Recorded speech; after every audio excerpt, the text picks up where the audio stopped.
presented by Florida. Hello, Houston, as the Astros finish off spring training at Minute Maid against an old rival.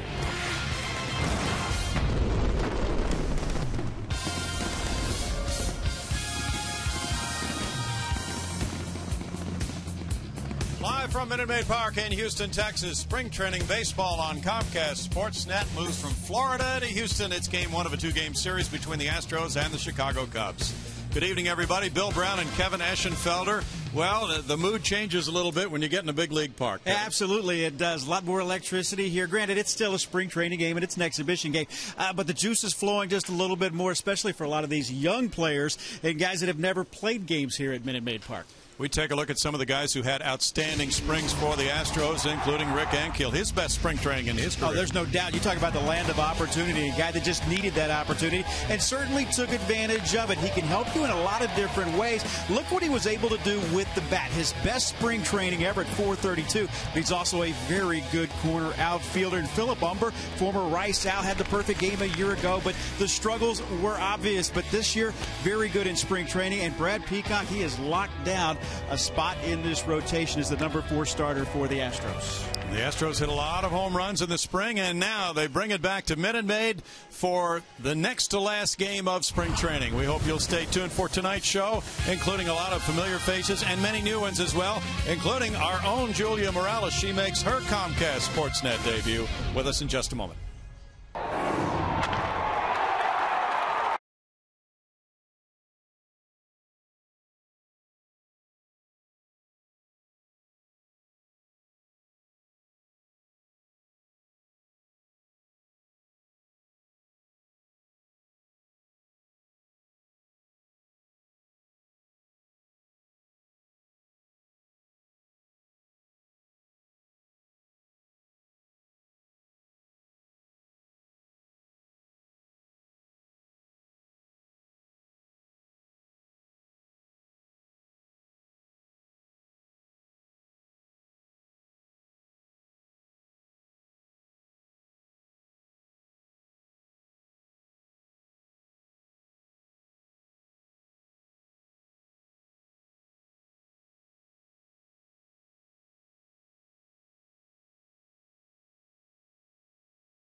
In Houston, where it's a cloudy night, very pleasant, and the fans have turned out to see the Cubs face the Astros in the night game, followed by a day game tomorrow. Julia Morales, our newest employee here of Comcast Sportsnet Houston, is waiting on the field, and Julia would like to introduce you to the Houston folks, and we are really looking forward to working with you this year.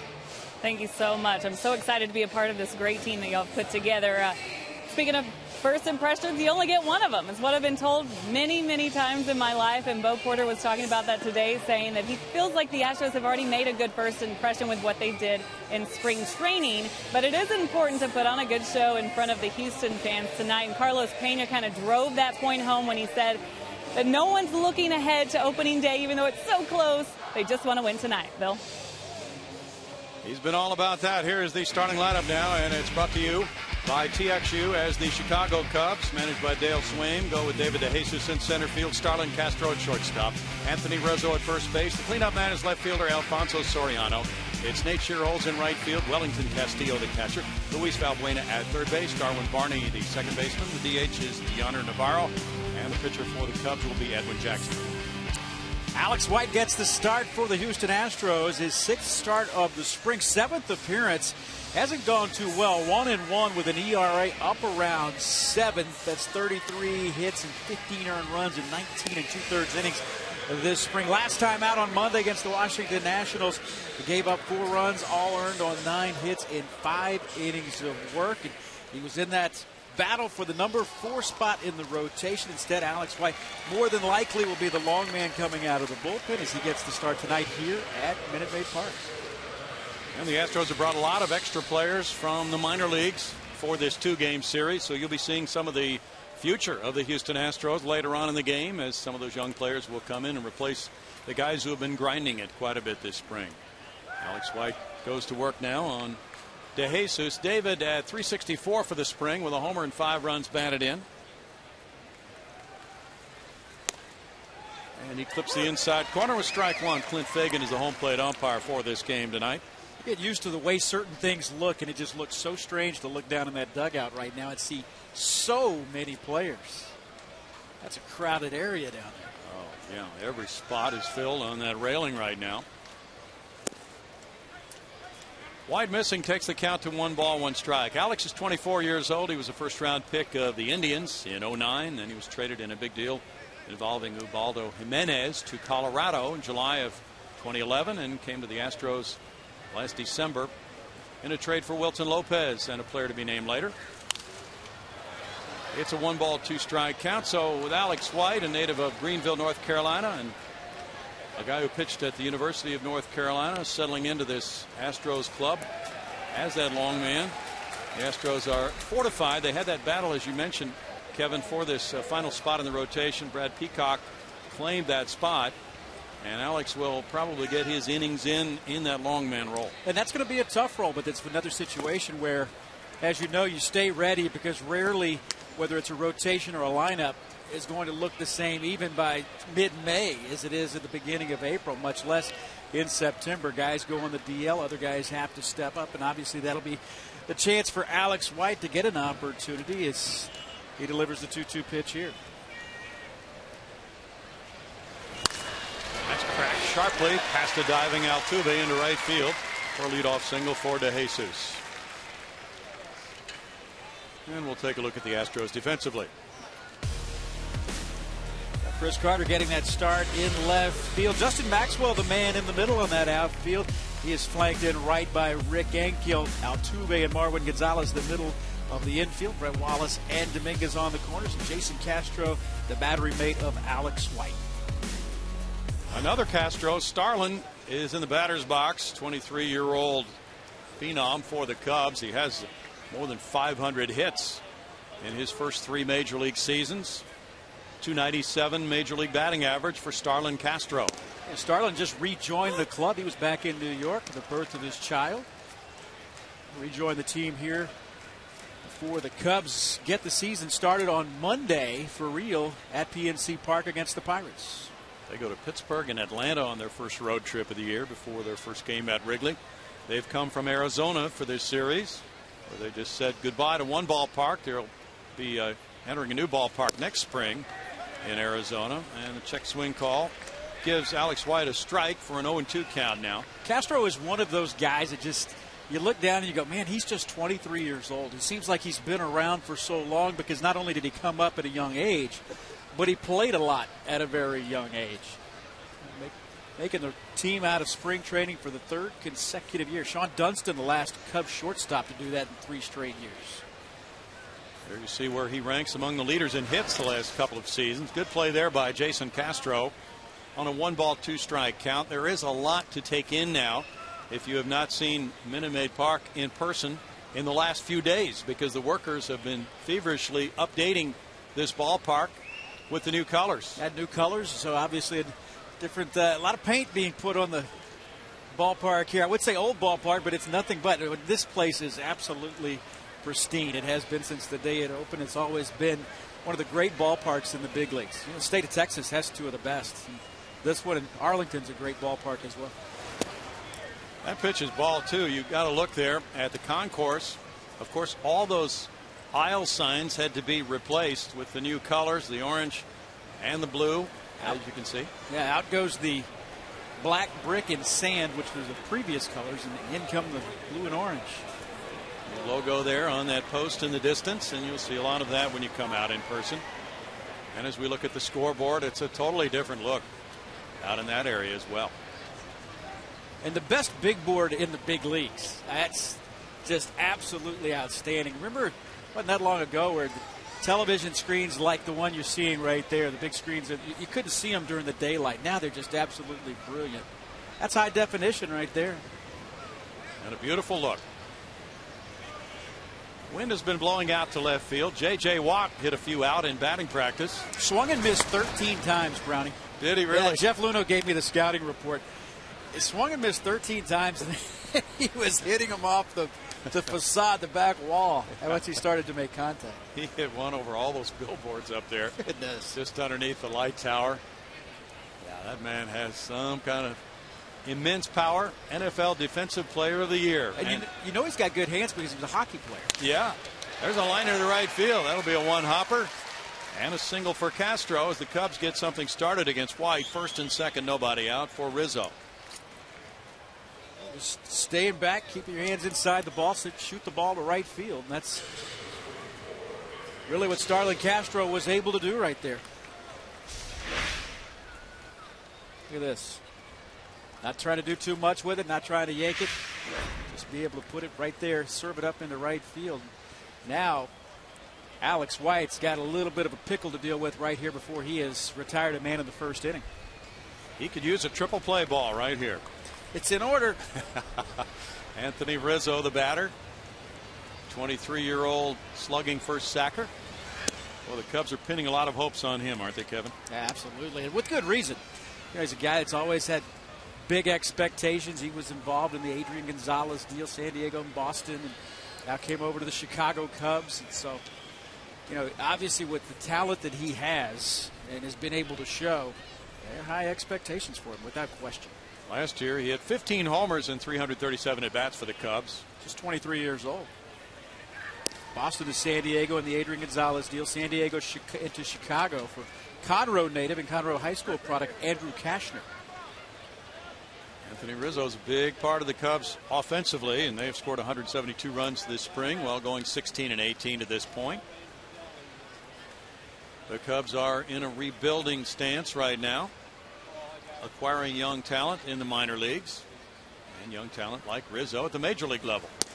And not unlike the Astros from this standpoint. They lost 101 games a year ago, but they do have a lot of talent in the system. It's the organization that may necessarily be on the big league level right now, but if you look and you think about teams in the National League Central, the Cubs certainly have one of the brighter futures.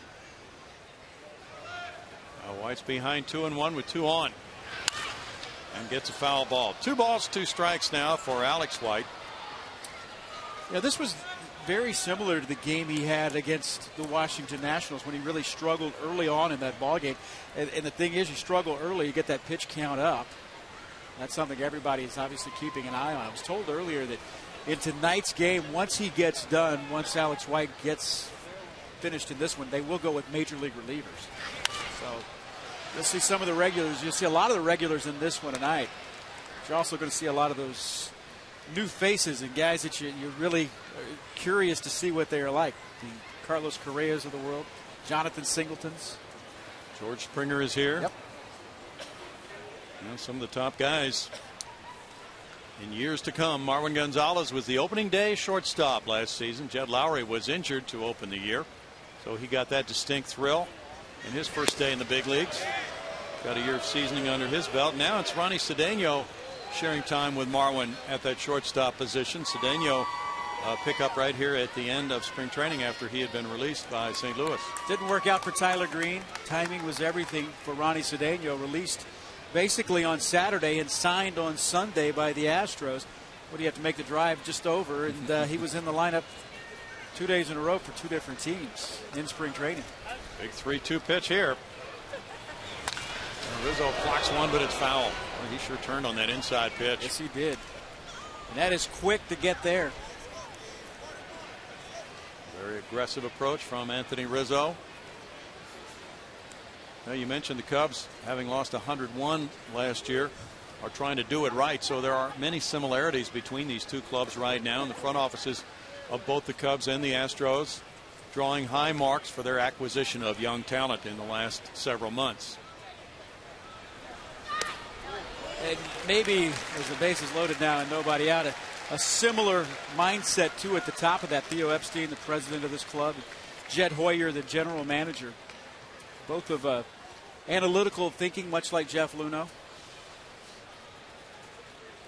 Gonzalez came in. Castro goes out. They talk with White with the bases loaded and nobody out. And the Astros, of course, with a different look in that starting rotation this year. Some players have moved on. Others have come in. It's Bud Norris in line for the opener Sunday night against the Rangers and their lefty Matt Harrison.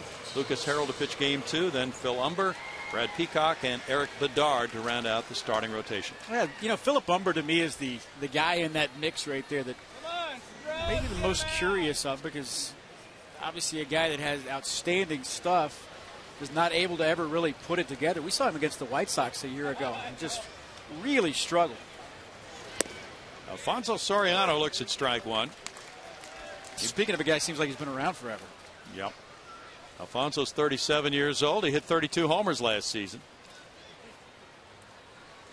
372 major league home runs on his playing log for his career.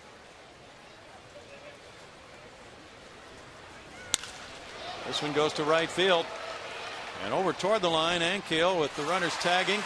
He fires in toward the plate, and look at this. And no throw into second base. Everybody moves up on a sac fly as Soriano makes it 1-0 Cubs. Ankiel's big arm made it closer than many would have thought at home plate, with DeJesus scoring, Castro taking third, and Rizzo moved up on that throw. He's at second base. Yeah, I'm not sure if, while he was showing off the gun here, I'm not sure if this was the best situation, because here's a situation where you want to get this ball into second base and keep 2 runners from going into scoring position. That said, a great read by Anthony Rizzo. And now the Cubs, with less than 2 outs, I beg your pardon, yeah, less than 2 outs now, have runners at second and third. Is that a play he makes in the regular season? I don't know. And that's one that would strike me as curious. Nate Shear holds the batter. Former Giant outfielder hits one near the left field line. Chris Carter going over and watches this one bounce out of play. I asked Chris Carter before the game how he thought it would be playing left field in this park. He said, well, it'll be interesting.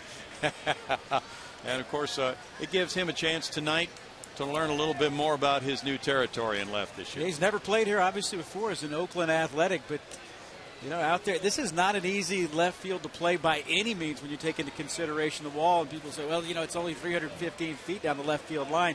You know, some of the toughest holes in golf are some of the shorter holes. There's a lot of tricks out there, especially when you start getting into the around the corner, around the scoreboard there. No doubt. 1 ball, 1 strike to Shearholtz. He figures to be in a right field platoon, and that would mean he'd get the majority of the playing time as a left-handed batter. Shearholtz, 29 years old. He had 241 at bats with the Giants and Phillies last year. He was traded for Hunter Pence when the Philadelphia Phillies sent him to the San Francisco Giants, or back and forth. When Hunter went to San Francisco. That's right. Shearholtz does have a World Series ring in 2010.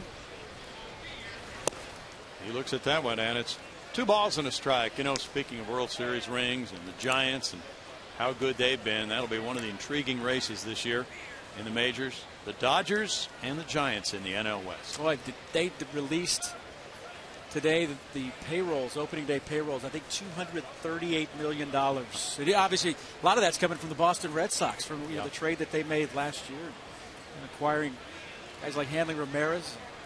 They've got a lot of big contracts on that team with the Dodgers. I would say there's as much pressure on both teams in LA as there are maybe on any other teams in baseball, except given the inherent pressure of playing, in the Bronx. But that said, those 2 teams in LA, there's a lot riding on those guys. The Angels are being picked by many to win the AL West. With that tremendous lineup of theirs, their spring training ERA has been very high. And Mike Scioscia has even expressed some concern about his pitchers this spring. That's lined over first base and foul. Getting some good cuts right now on Alex White. Castro goes out. Yes, they are. 2 sharply hit singles by DeJesus and Castro to open the inning. Then a walk. Then a Soriano sac fly. Now they try to figure it out. You know, it's interesting as we talk about Alex White, Kevin, and he's headed for, as we mentioned, that long man spot in the Astros bullpen, at least to open this season. What's really intriguing is Jeff Luhnow's plan for the minor leagues. The tandem starters. He plans to have shared starts by pitchers in the minor leagues this year, at least for the first few weeks, and then probably that goes away. There's a swing and a foul tip, and Scherholz is down on strikes. That was a good productive visit by Jason Castro. Looked like an off-speed pitch coming in effectively for out number 2. I read his lips. He went out there and told him strike him out. Oh, that's good movement. A little down and away. Swing where you think it is, and it ends up someplace else. That's pitching. And now there's 2 away, and maybe you can get out of this. And you'll take that. Bases loaded, nobody out. You'll take it giving up 1 run any time. Wellington Castillo, the batter. And there's strike 1 upstairs on him. He's hit 200 this spring with a couple of homers. Cubs catching situation looking different this year. They have a lefty hitting Steve Clevenger, who can catch and play the corner infield spots as well. Something you see with these teams in the rebuilding, if you will, mode is guys that can do a lot of different things. Carter over into left center field, but that's a flyer, and then one hops the wall. Maxwell plays it. 2 runners home. And it's a 2-run double to make it 3-0 Cubs. Castillo splits the outfielders in left center. What a big knock, a 2-out hit. When you come up with a 2-base hit with 2 outs and 2 runners in scoring position, that is picking some guys up right now. And the Cubs take that 3-0 lead. It looked like it was just a get-ahead type fastball, something right down the middle, and he just went down and got it. So he was able to yank it into left center field. Maxwell played that one, and Doug Roquet will come to the mound now to talk to Alex White, who was so close to getting out of the inning with only 1 run scoring, and now Valbuena will be up next.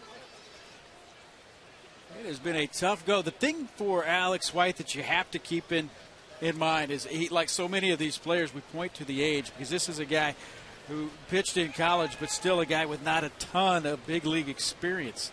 He had drafted in 2009. He made his major league debut not long after that. He was up in 2011 with the Cleveland Indians.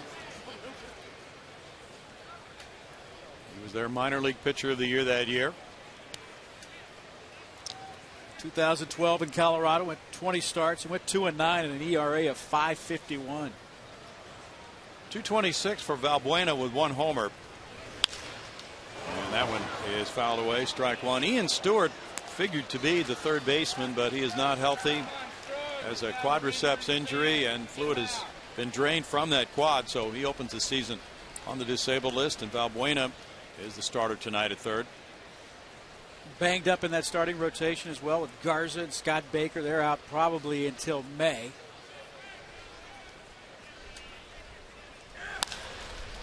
That's out to Altuve at 2nd, and over to Wallace.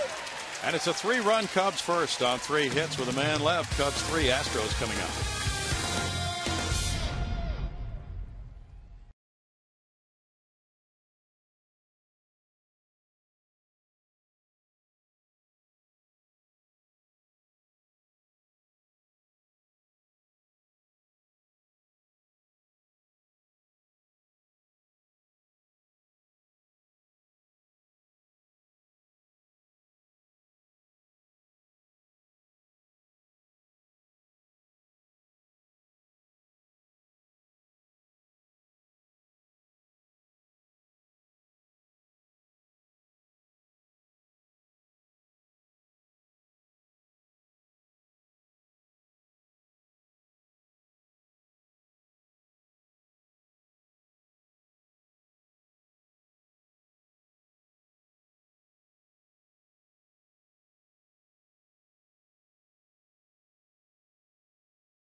By TXU, it's Jose Altuve leading it off at 2nd base. Fred Wallace is at 1st, batting 2nd.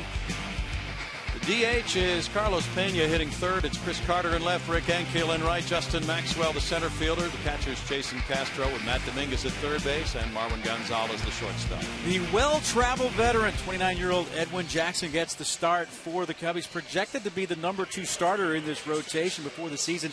Signed a 4-year, $52 million deal. This his 8th major league team. Career 70-71 record.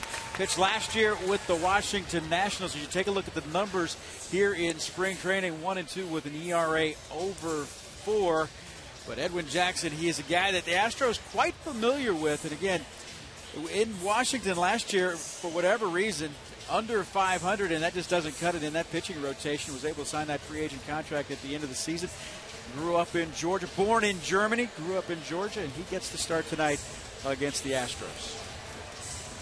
And Jeff Samardzija will be their opening day starter. Jackson figures to line up behind him in their 5-man rotation to open the season.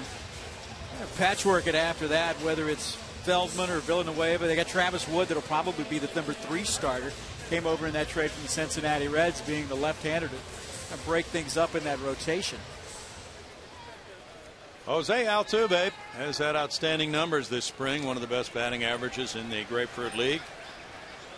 And he's a .359 coming into this game.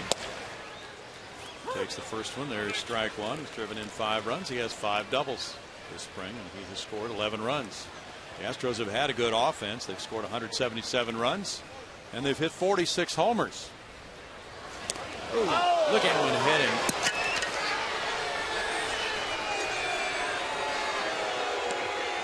Head athletic trainer Nate Lucero comes out as well as Bo Porter, and they check with Altuve. Like the left elbow area. That's where he got that.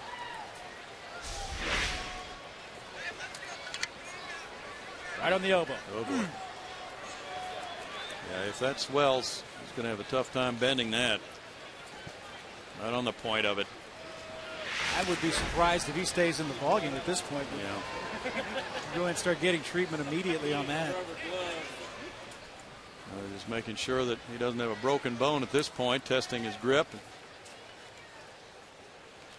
Take a look at the Cubs defensively while they check with Altuve at first, and here's the way they line up, Kevin. DeJesus in center field, flanked by Nate Scherholtz. Their right fielder, left fielder is Alfonso Soriano, playing in his 10,000th game here at Minute Maid Park. Seems like he has been here more than a lot of the Astros. Starlin Castro and Darwin Barney, the middle infield. It's Balbuena at third base, and Anthony Rizzo gets the start at first. Wellington Castillo catching Edwin Jackson tonight for the Cubs. So I guess he's going to stay in the ball game. He marked his way back in it. Yep. He has stolen 2 bases in 4 tries this spring. He's aboard for Brett Wallace. Bo Porter had thought it would be good if Altuve could hit second this year, but there was no other viable option for the leadoff spot, so he's still in that position, as Brett Wallace, with a .283 spring average, is in the number 2 spot, and that's been a trend at the end of spring training. Wallace batting second. He doesn't strike you as the prototypical number 2 hitter. But, again, necessity the mother of invention. And Brett Wallace, where's the guy? Make the most of his situation. He's just happy to be on a big league club right now and able to have a chance to contribute. Wallace, one of the options at first base. Carlos Pena's another. Chris Carter's another. I don't know how it's going to play out over a 162-game season and how many starts he gets at third base, but I like the way he moved. He's trimmed down considerably since coming to the big leagues. And, the way he played third base, I think his glove has improved immensely. And where he may have a little trouble is being able to judge that when guys start dropping bunts down in front of him. Right. And they will. Absolutely. That pitch inside, snap throw to first. Jeff Luhnow was very complimentary of Brett Wallace's glove work at third base in spring training before the game tonight. Talked to Adam Everett pretty extensively about him there. And, he said, I looked at him from a standpoint of, why are you standing there? I mean, some stuff is as simple as that. And like Adam told me, he said, guys get to the big leagues and you expect them to know everything. And I look at him and he said, I just stand here because this is where I'm supposed to stand. He said, no, you're not supposed to stand there. You either stand here or stand here. You don't stand in no man's land. And it's a little stuff like that you're going to see a lot of those type things with a young ball club. Brett Wallace, a new position. He's young at third base when he gets a chance to play over there. Jeff Luhnow sees him as a strong option on the days when Matt Dominguez is not playing. Altuve has measured a nice size lead.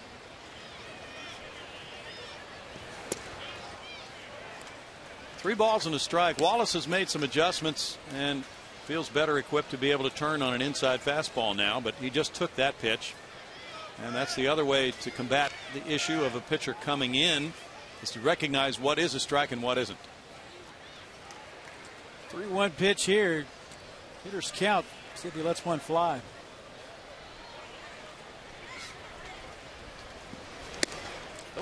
He takes the walk, and it's first and second, nobody out. That's what the Cubs had going in their half of the first inning, and they wound up with a 3 spot. The Astros would love to make this a big frame themselves, with Pena coming up next. Well, neither starter looking terribly comfortable here at Minute Maid Park tonight, as Edwin Jackson struggling out of the gate. Hoping that one pitch can clean things up in a hurry. Pena said around the batting cage tonight, we're ready to go. We've had plenty of time. It's been a long spring training, hasn't it? It really has with the WBC. I mean, Cubs have played 34 preseason games. The Astros have played 33. This is number 34 tonight for the Astros. But that is a ton of spring training baseball. Longer spring training with the WBC, and now it's time to get going on Sunday. The Astros will play the opening game in the big leagues. Remember the good old days when it always opened on the first Tuesday of April in Cincinnati? Yeah. It didn't seem like it was that long ago. No. Bet you look back, and now it was. But the spotlight definitely now will be on Minute Maid Park come Sunday night, and that'll be something everybody can enjoy. Our next telecast will be the second game of the season, Tuesday night here. 1 ball, 1 strike. As for Carlos Pena, coming off a year in which he hit 197 with 19 homers, 61 runs batted in for Tampa Bay. A chance at age 34 to reestablish himself. And there's the way Brandon Barnes hit this spring. Yeah, Carlos Pena. You look at Pena against lefties, he obviously struggled. And that's what you're going to be facing right out of the gate. In a situation where he plays first base or against a lefty, do you move him down in the lineup? And those are going to be the questions that are going to be somewhat answers were going to be somewhat new to Astros fans, because you don't think about it. You think about the game. It's amazing to me how much you think about the game differently from a National League perspective to an American League perspective. Whereas with the DH, they have a guy playing as a position one day, and against a guy that he might not necessarily fare quite as well, you move him down in the order, but you keep him in the lineup.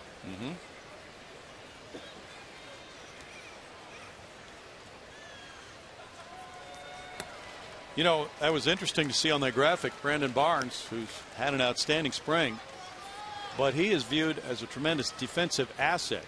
So when you talk about a DH, I don't think you're talking about Brandon Barnes, because he has to be kept available to go in and play an outfield position in the late innings, right? That's why baseball, that's why there's not a head coach in baseball. He's the manager, because he has to manage the game, and those are the decisions that you have to make.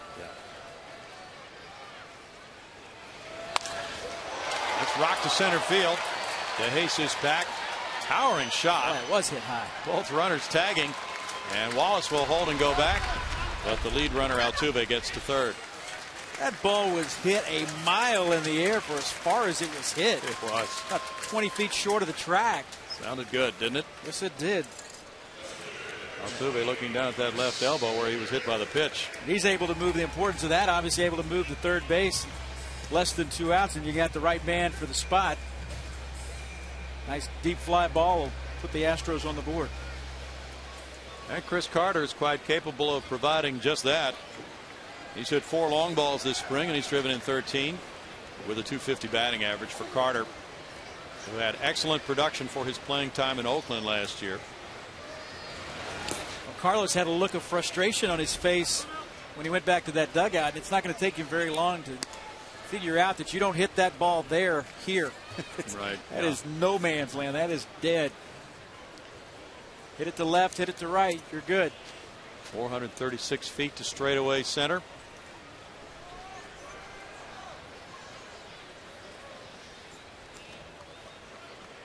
Carter hit 16 homers for the Oakland A's last year and 218 at bats. That's smacked to center field and way over. It bounces and stays in play. That'll score a couple. Carter in with a 2-run double on a ringing line drive shot. That's his 6th double of the season in the spring, and giving him 15 runs batted in, and it's 3-2 Cubs. That ball was smoked. Seemed like it never got 20 feet off the ground. It one hopped the wall. The Astros on the board in a hurry. We got a pitcher's duel here, Brownie. 3-2. Settle in. It could take a while to decide this one.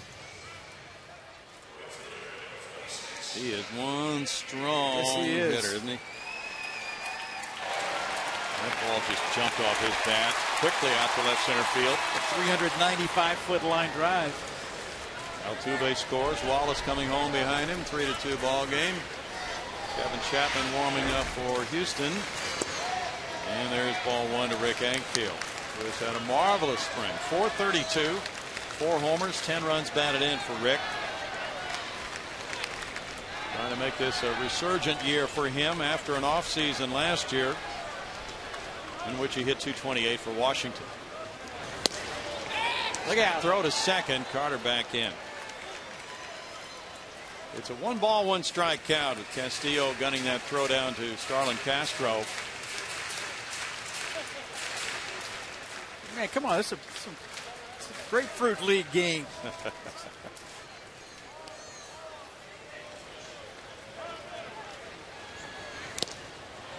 That makes it a 1-ball, 2-strike count. Felt good for Rick Ankiel getting an opportunity, and there's a guy that can help you in a lot of different positions. And I talked about him, his arm strength at the corner outfield spot as far as right field is concerned. But he can also go get it. He's a very, very good athlete. It's a good point. Going back to that throw he made to home plate in the top of the inning, Kevin. A lot of guys don't even think about that because their arm strength isn't that good. And it was ill-advised. And again, I'm not sure he makes that pull. I don't sure makes that decision in a regular season game. But ill-advised, able to show off the arm. But I mean, you want to keep either keep that throw down to where back runner can't advance, or you get it into second base. Jackson gets a punch out for out number 2. You know, his bat was what was the impressive thing this spring.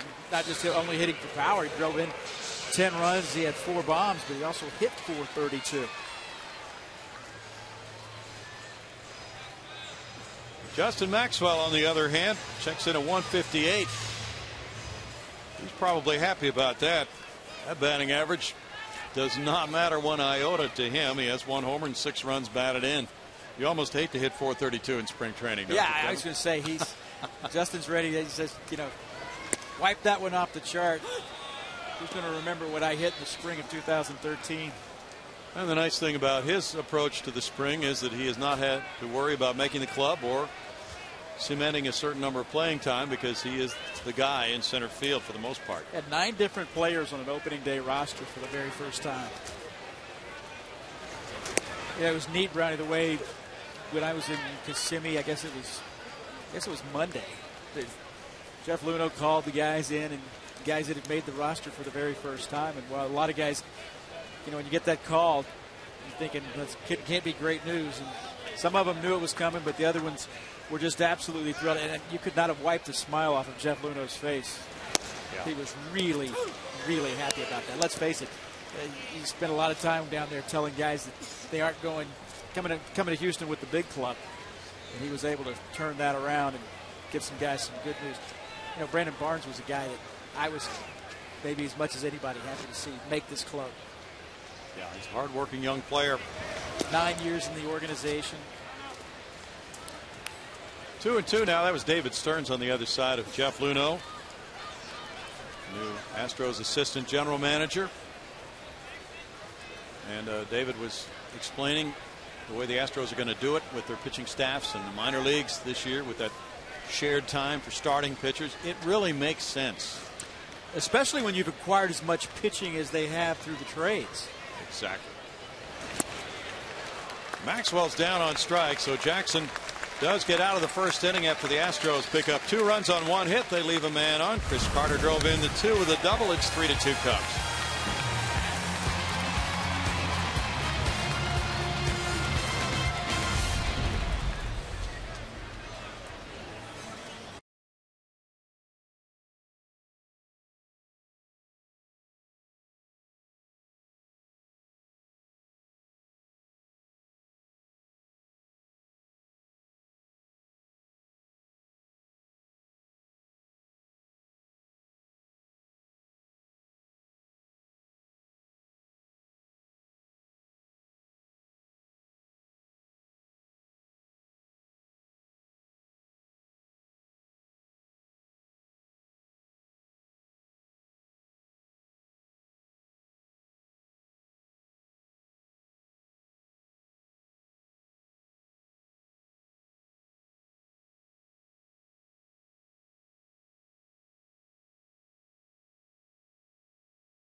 It's clear cutting season, and the Dynamos Davis and Bruin will be sharpening their axes when they visit the Portland Timbers. Houston at Portland, Saturday, April 6th at 9:30 p.m. only on Comcast Sportsnet. Your home for your home teams.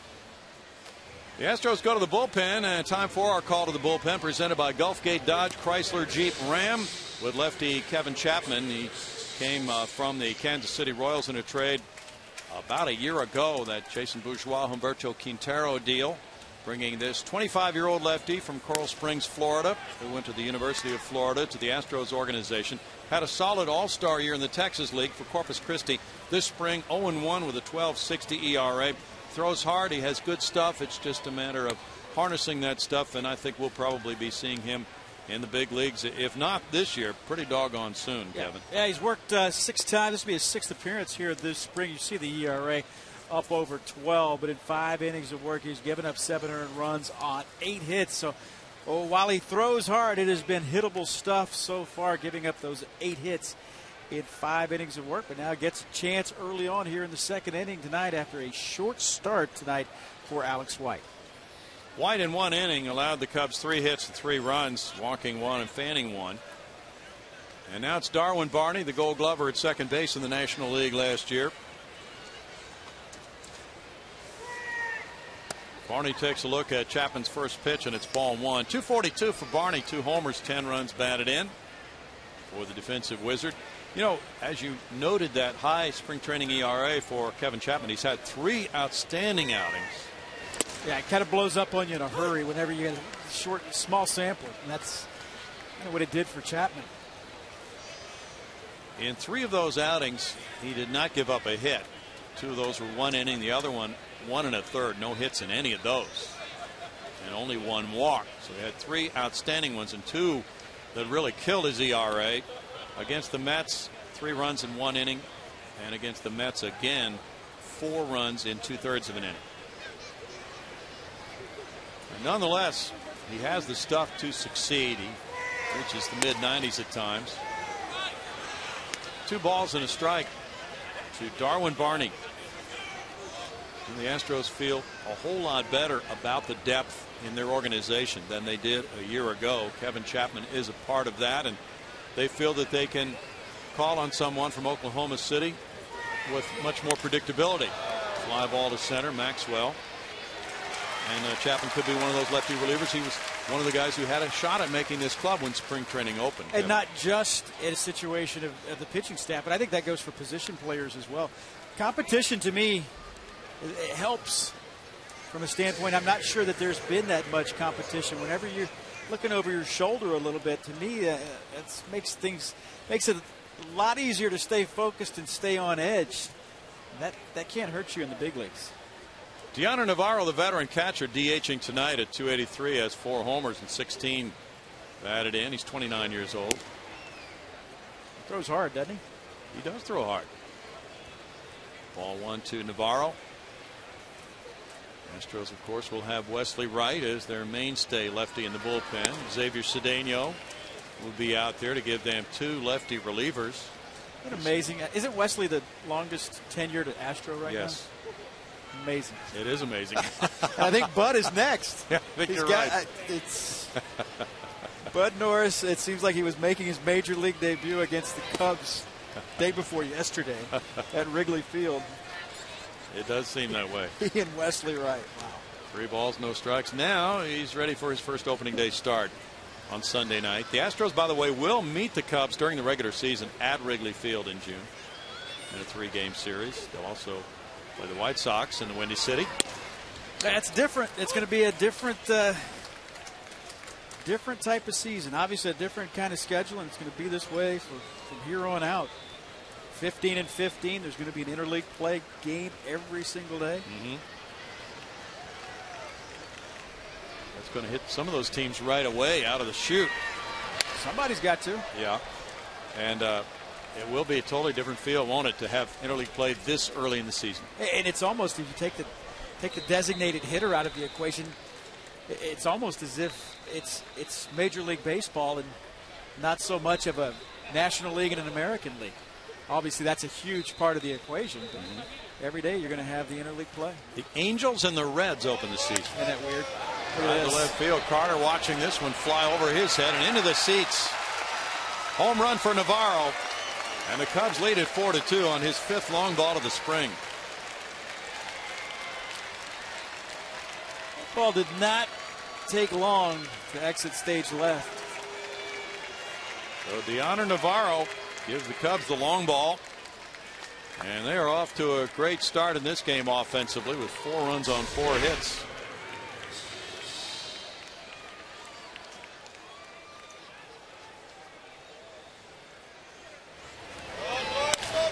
Look at this line drive.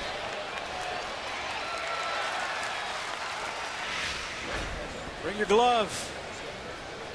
Ball gets out there. As somebody who spent a lot of time doing pre and post game shows out there, that ball gets there in a hurry.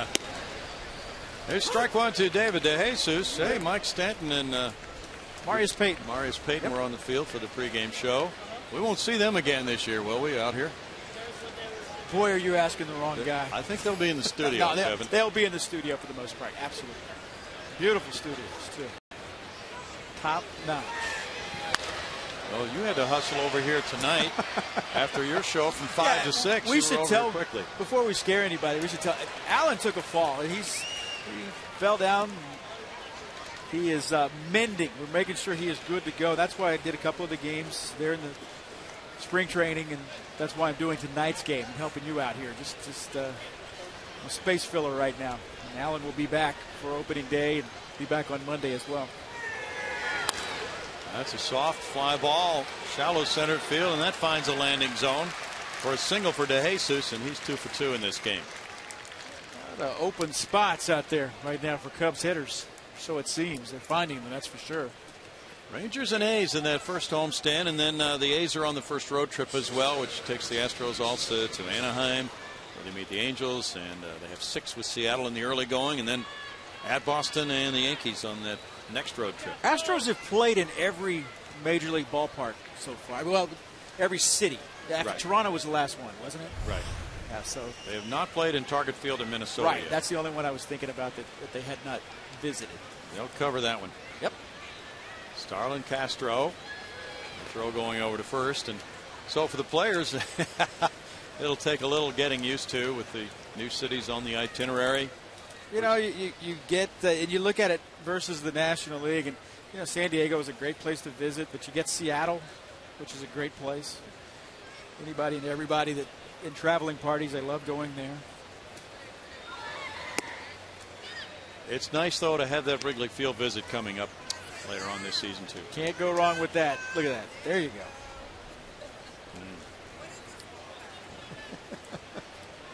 Got their ice cream, little baseball. Not everybody can go to Florida for spring training, Kevin. Gives the fans a chance to greet the club when it comes home.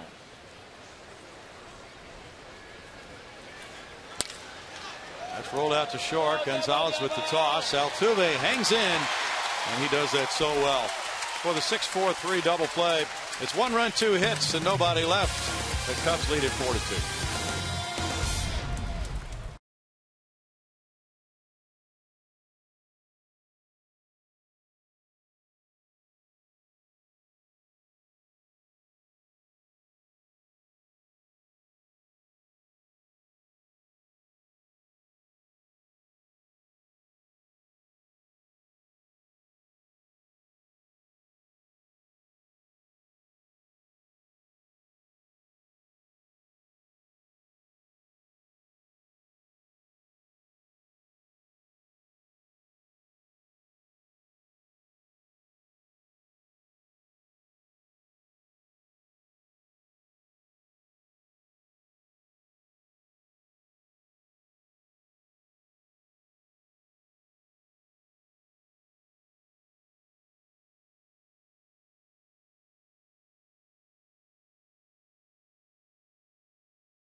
Lead the Astros 4-2 as we head to the bottom of the second. You're looking at the newly renovated Phillips 66 home run alley located in left center field, of course, celebrating the careers and home runs of guys like Craig Biggio, Jeff Bagwell, Jose Cruz, who I caught taking pictures of himself earlier in front of his little section, and then, of course, Jimmy Wynn, number 24, joins me now, who's spent a lot of time around this Astros organization. What did you think of the renovations of Home Run Alley? I'll tell you, Julia, the first time I looked at it, I love it. I love the coloring. Of course, blue is my favorite color. You got on a very beautiful dress. And I just love it. And it's just one of the things that the owner wanted to do, and he did one magnificent job. Well, you can't help but see your face as you walk around this ballpark. There's several photos of you wearing the hat that looks a little like the one the guys are wearing on the field right now. What do you think of them bringing that look back? Oh, I'm glad they did. Matter of fact, they brought back a little bit of old-time, the coloring and the hats and the jersey. At first, I didn't like it, but it grows on you, and it grew on me, and I love it. Well, real quick, what do you think of the team Bo Porter has put together this year? I think he's put together a very nice ball club. The one thing that I'm really concerned about is the pitching staff, and I think that as far as the outfielders and infielders are concerned, I think they got the ability to be a very good ball club. All right, that's Jimmy Wynn. Thank you so much for joining us, and enjoy the game. Thank you. All right, Bill. Hey, Thanks, hey, Julia, tell Jimmy Wynn Kevin Eschenfelder wants to borrow that jacket. I will. It's warm, he said. Yeah, it looks warm. Glad you're with us this season, Julia. Thank you. Making her debut on Comcast Sportsnet Houston. Astros baseball. Jason Castro has had a terrific spring. His knee feels great. He's moving around well, throwing well, and he's hit .341 with 6 homers, 13 runs batted in. Yeah, that's the key. He's got a foundation, and that's something, that quite frankly he was not healthy at all last year. Was never really completely back from the knee surgery. And you can see it. You don't have to watch him play very long. I mean, you can tell in the batter's box, but you can especially tell behind the plate. His lateral movement is so much better this season than it was a year ago. All right. And he's been doing that. Yes, he has. Clean hit through the middle for Jason, who leads the club in homers this spring with 6. Leadoff single for him here. He got the 3-1 count, knew what to do with it, and he's aboard for Dominguez. Dropping the head, sending it right back up the middle. And Jason Castro has really been raking this season. Over 340 here in the spring. Oh, that ball was tailing down and away as well. Come on, Matt, get him around. Former first-round pick out of Stanford. And anytime you've got a first-round guy, there's a lot of potential. And Jason Castro hoping to live up to it this season. Matt Dominguez takes ball 1 at .271. Matt with 3 homers has 8 runs batted in. He said his family will not be able to make it in from California for the opener, but he'll catch up with them in Anaheim on that first road trip for the Astros. Matt, 23 years old. Came over in the Carlos Lee deal.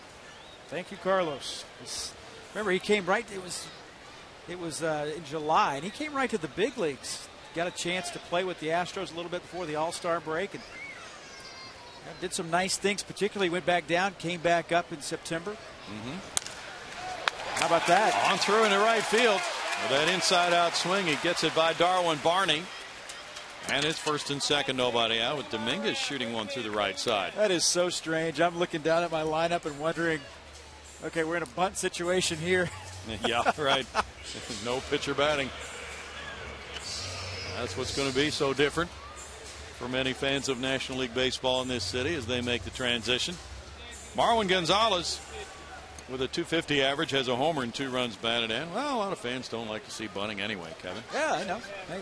And they're not going to have to worry about it. Those will be happy this year. Altuve on deck. So different with the American League lineups, obviously, and the way the managers construct them for that number 9 hitter. It's nice if the number 9 hitter can run, because then that kind of gets you a jump start toward the top of the lineup with some people who can run with the 9 and 1 hitters back to back there. Think of it as 2 leadoff hitters, back to back leadoff hitters, if you will.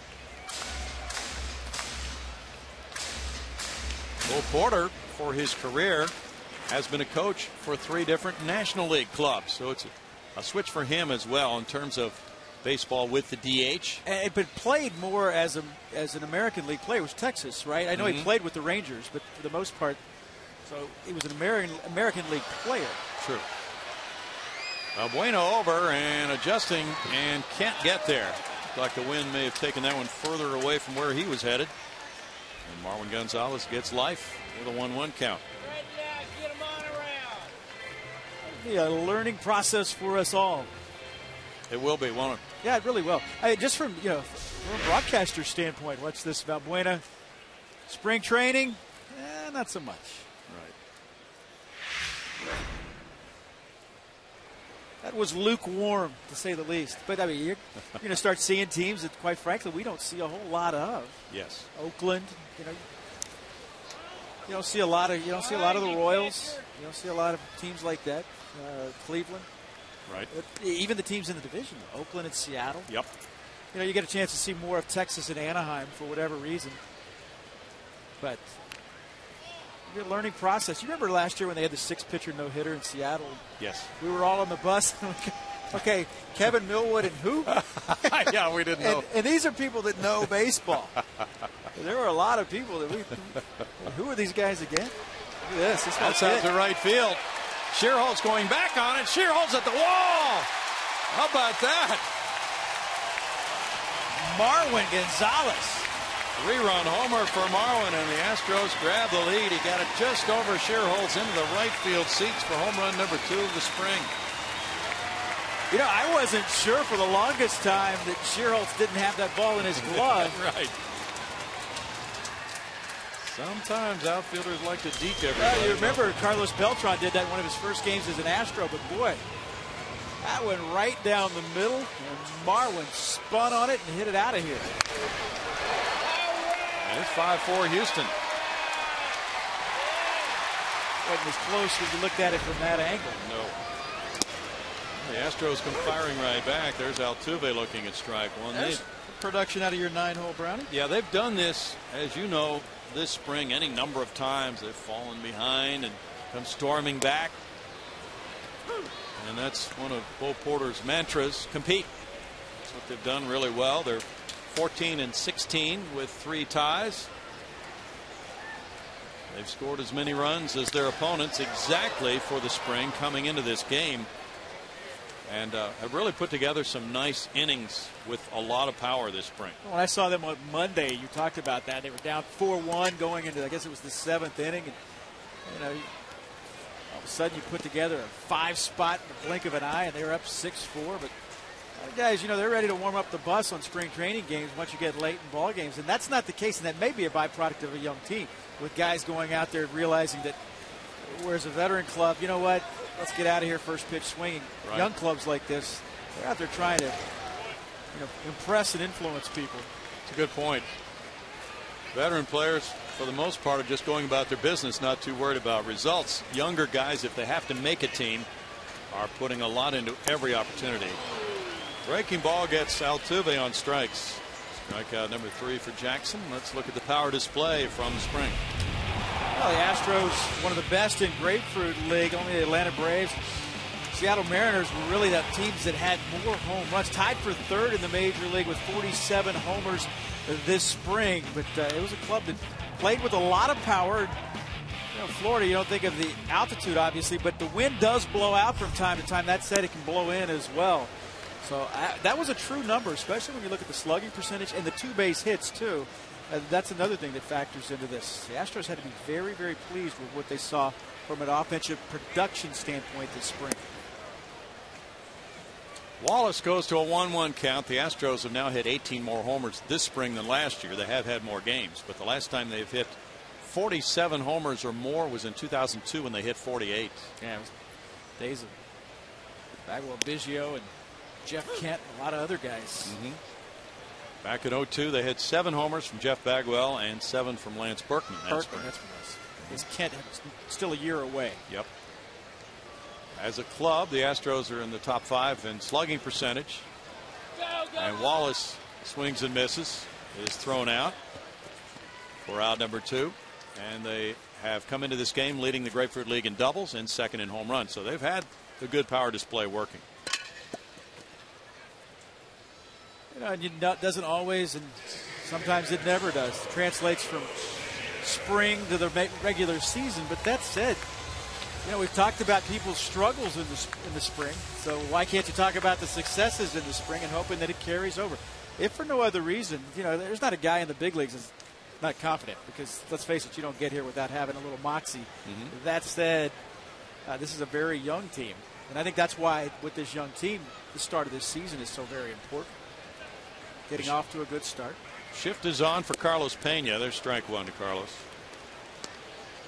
This was another thing Adam talked about. Adam Everett talked about was when you have this shift. I said, what was it like for a shortstop? You're playing on the second base side of the bag. Because it's the strangest thing in the world. He said the biggest thing is having to make that throw from the outfield. It's a totally different angle, something you're not used to. Right.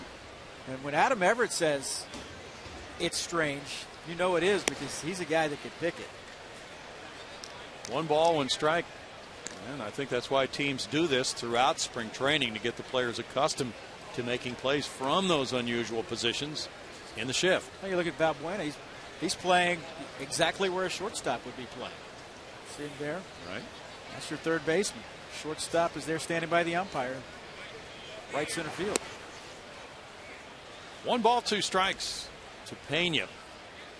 Pena DHing tonight, but he is a good first baseman as well, and Bo Porter feels that he has much more than just a DH in Carlos Pena. That's one thing the Astros visited with Carlos about before they signed him as a free agent, about being flexible enough to play that position. And it's a strikeout of the side by Jackson. 3 runs, 3 hits for the Astros. All 3 coming on the go-ahead homer by Marwin Gonzalez, number 2 of the spring, to make it 5-4 Houston.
Lead the Chicago Cubs. We go to inning number 3. Andrea Andrus from the Astros marketing department joining us to talk about all the activities for Sunday and opening day. And there are lots of things that you guys have been planning. Tell us a little bit about it, Andrea.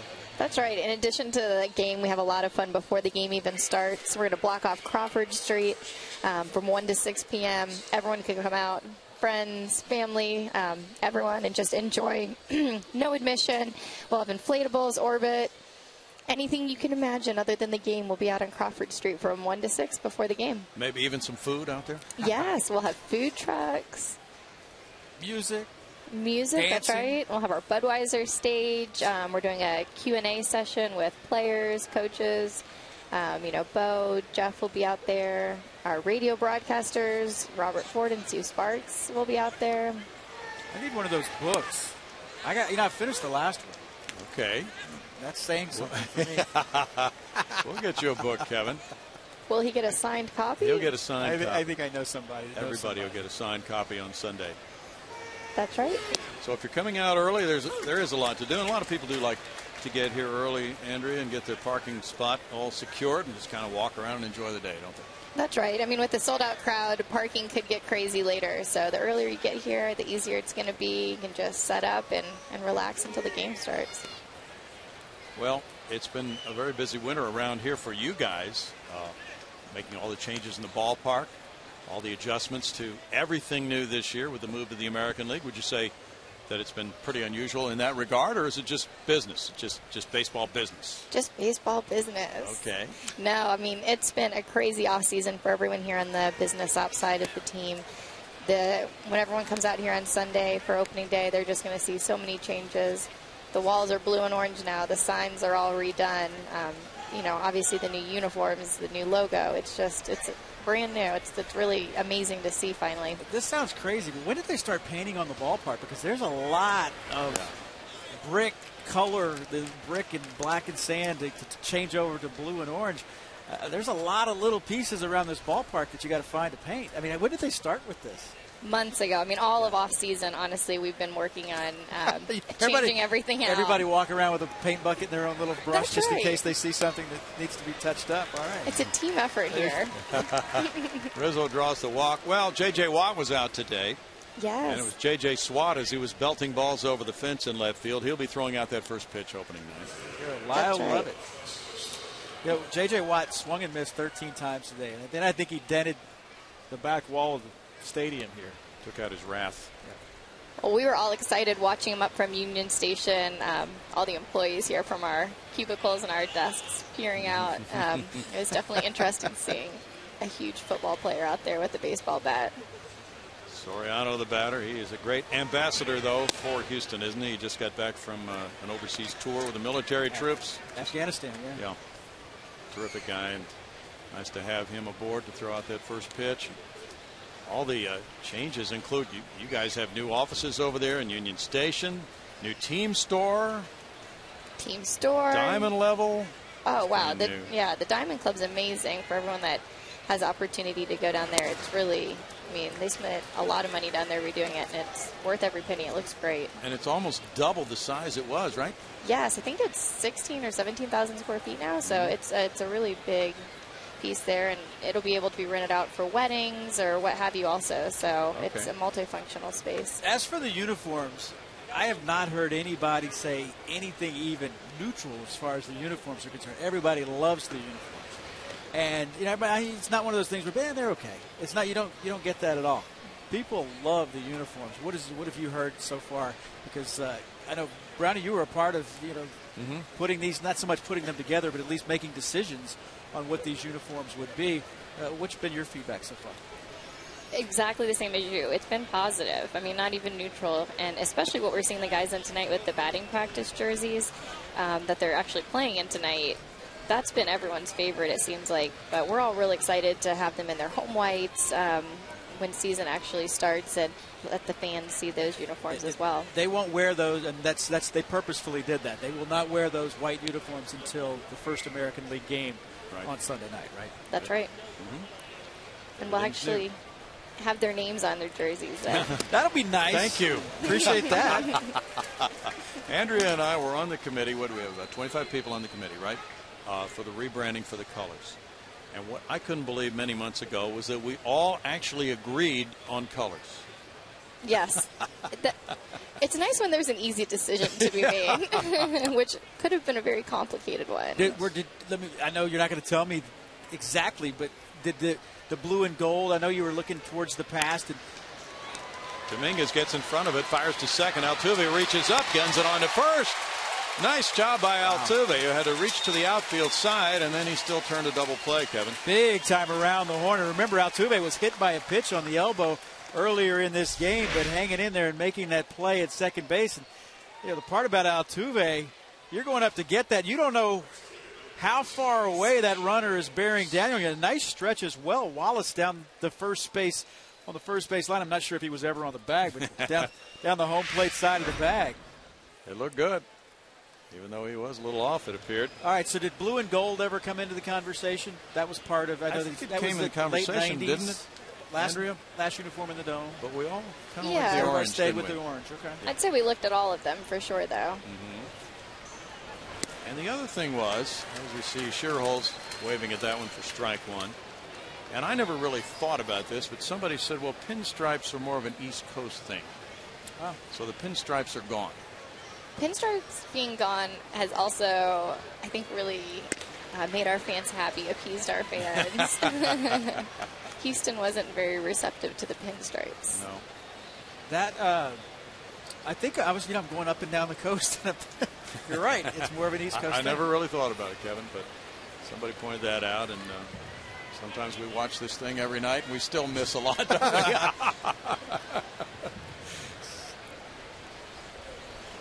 You're right.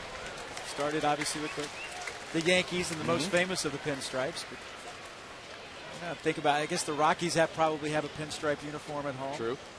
But outside of the West Coast, I really don't see a whole lot other than that. Well, it's such a clean look now, and we'll see it Sunday night with the whites.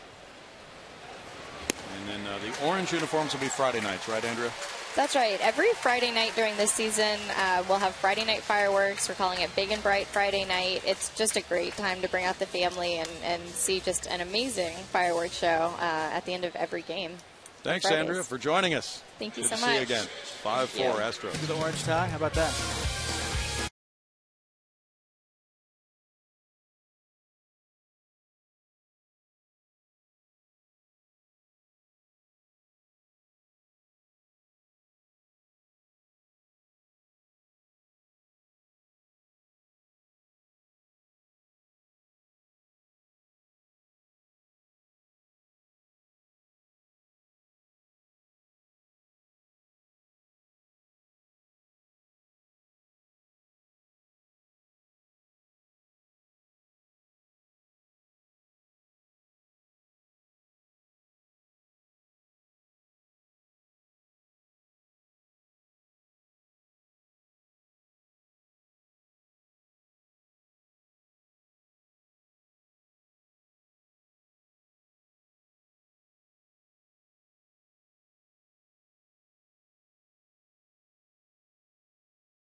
Night here in downtown Houston. MLB's opening night comes to Minute Maid Park Sunday, March 31st, when the Astros take on the Texas Rangers at 7:05. Come out early for the Street Fest presented by Champion Energy. With a special thanks to Budweiser. Stay after the game for a spectacular fireworks show presented by Marathon Oil. Visit Astros.com or call 877-9-ASTROS to get your tickets now. That will be such a different feel. Kevin comes Sunday night. It's 7:05 for their first pitch. Or it's 7:10 this year, isn't it? We're starting at 10 after the hour this year. Oh, you got me on that one. I think we are. Well, you get here, you'll be ready. Doesn't matter what time they start. You'll be ready early. Oh, yeah. Chris Carter leads it off. And he blasted a 2-run double to left center field his first time up. Takes a look at that one for ball one from Edwin Jackson. Well, Edwin Jackson has been a feast or famine type of pitcher in his career. Guy that threw a no-hitter back in 2010, one of the years of the no-hitters. He was one of 6 no-hitters of that season. Before he put it all together, well, that game against Tampa Bay, June 25th. Just 29. That's a line drive to right center field. Well, Carter at a gapper to left center, and now he's got a double to right center field. Well, that was still very well played by Nate Shearholtz in right field. But that Shearholtz still out there. He got over, cut that off, and at least made it a play at second base. But what a good swing. Locked in tonight. Yep, that's Shearholtz, and these have been 2 laser shots off the bat of Carter.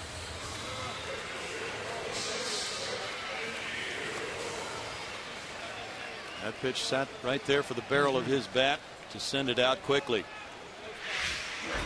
Now Rick Ankiel looks at ball 1. And then Carter could be providing a whole lot of excitement. The Astros think that he could be in that 30 or more home run club this year, Kevin. Yeah, and he's a guy that obviously with the huge power. That was what, as advertised. That's a towering shot from Ankiel to center. DeJesus getting ready for a throw to third. It's going to be a long throw to third. Here's Carter challenging his arm, and he'll make it as the throw drifts offline. And a good time to move up on out number 1. The question about Chris Carter, and talking with Steve Sparks, and he's talked about how much he has improved defensively as a left fielder in just a little bit of time. He saw him in spring training. He started this spring, and by no means was he a good defensive left fielder. But you know what? If guys are willing to work, they can improve. Because we saw a guy that went from really struggling out there in left field in Carlos Lee, but a guy that went at it every day. Infielder's in halfway. And then strike 1 to Maxwell. Yeah, the Astros have really worked their outfielders hard, I think, this spring, and they've been doing those full-speed drills, Kevin. You saw them when you were in Florida. They're not just putting in the work in a token kind of way. They're throwing hard when they throw. Yeah, it is a get it done and get off the field mentality. I mean, Bo Porter told us. He told me, I hate when they call it a marathon. It's not a marathon. It's 162 sprints. Okay. He said, you're sitting there on the bench. You're not grinding. You're sitting there on the bench. He said, when you get in the box, be ready to go. When you get out on the field, be ready to go. Be locked in. There's no excuses. The third base coach, Dave Tremblay, there. That one was in the dirt, but did not give Carter a chance to advance. There was a story with Dave Tremblay with the first phone call that Bo Porter made when he got the job. Called him up in the middle of the night, said, "We got the job." He said, "What do you mean? It's 3 o'clock in the morning," or whatever the case was. We got the job. We're going to Houston. Wasn't Tremblay his manager in the minor leagues? Yes, a mentor for him. Maxwell's down on strikes. That's a big punch out right there. That's number 6 for Jackson. It's been a strange game for him. Join Sports Talk Live. We'll be wrangling up some noteworthy sports guests that have plenty of buzzworthy opinions and play-by-play analysis. You never know who will stop by on Sports Talk Live weekdays at 5 with Kevin. Hey, there you go.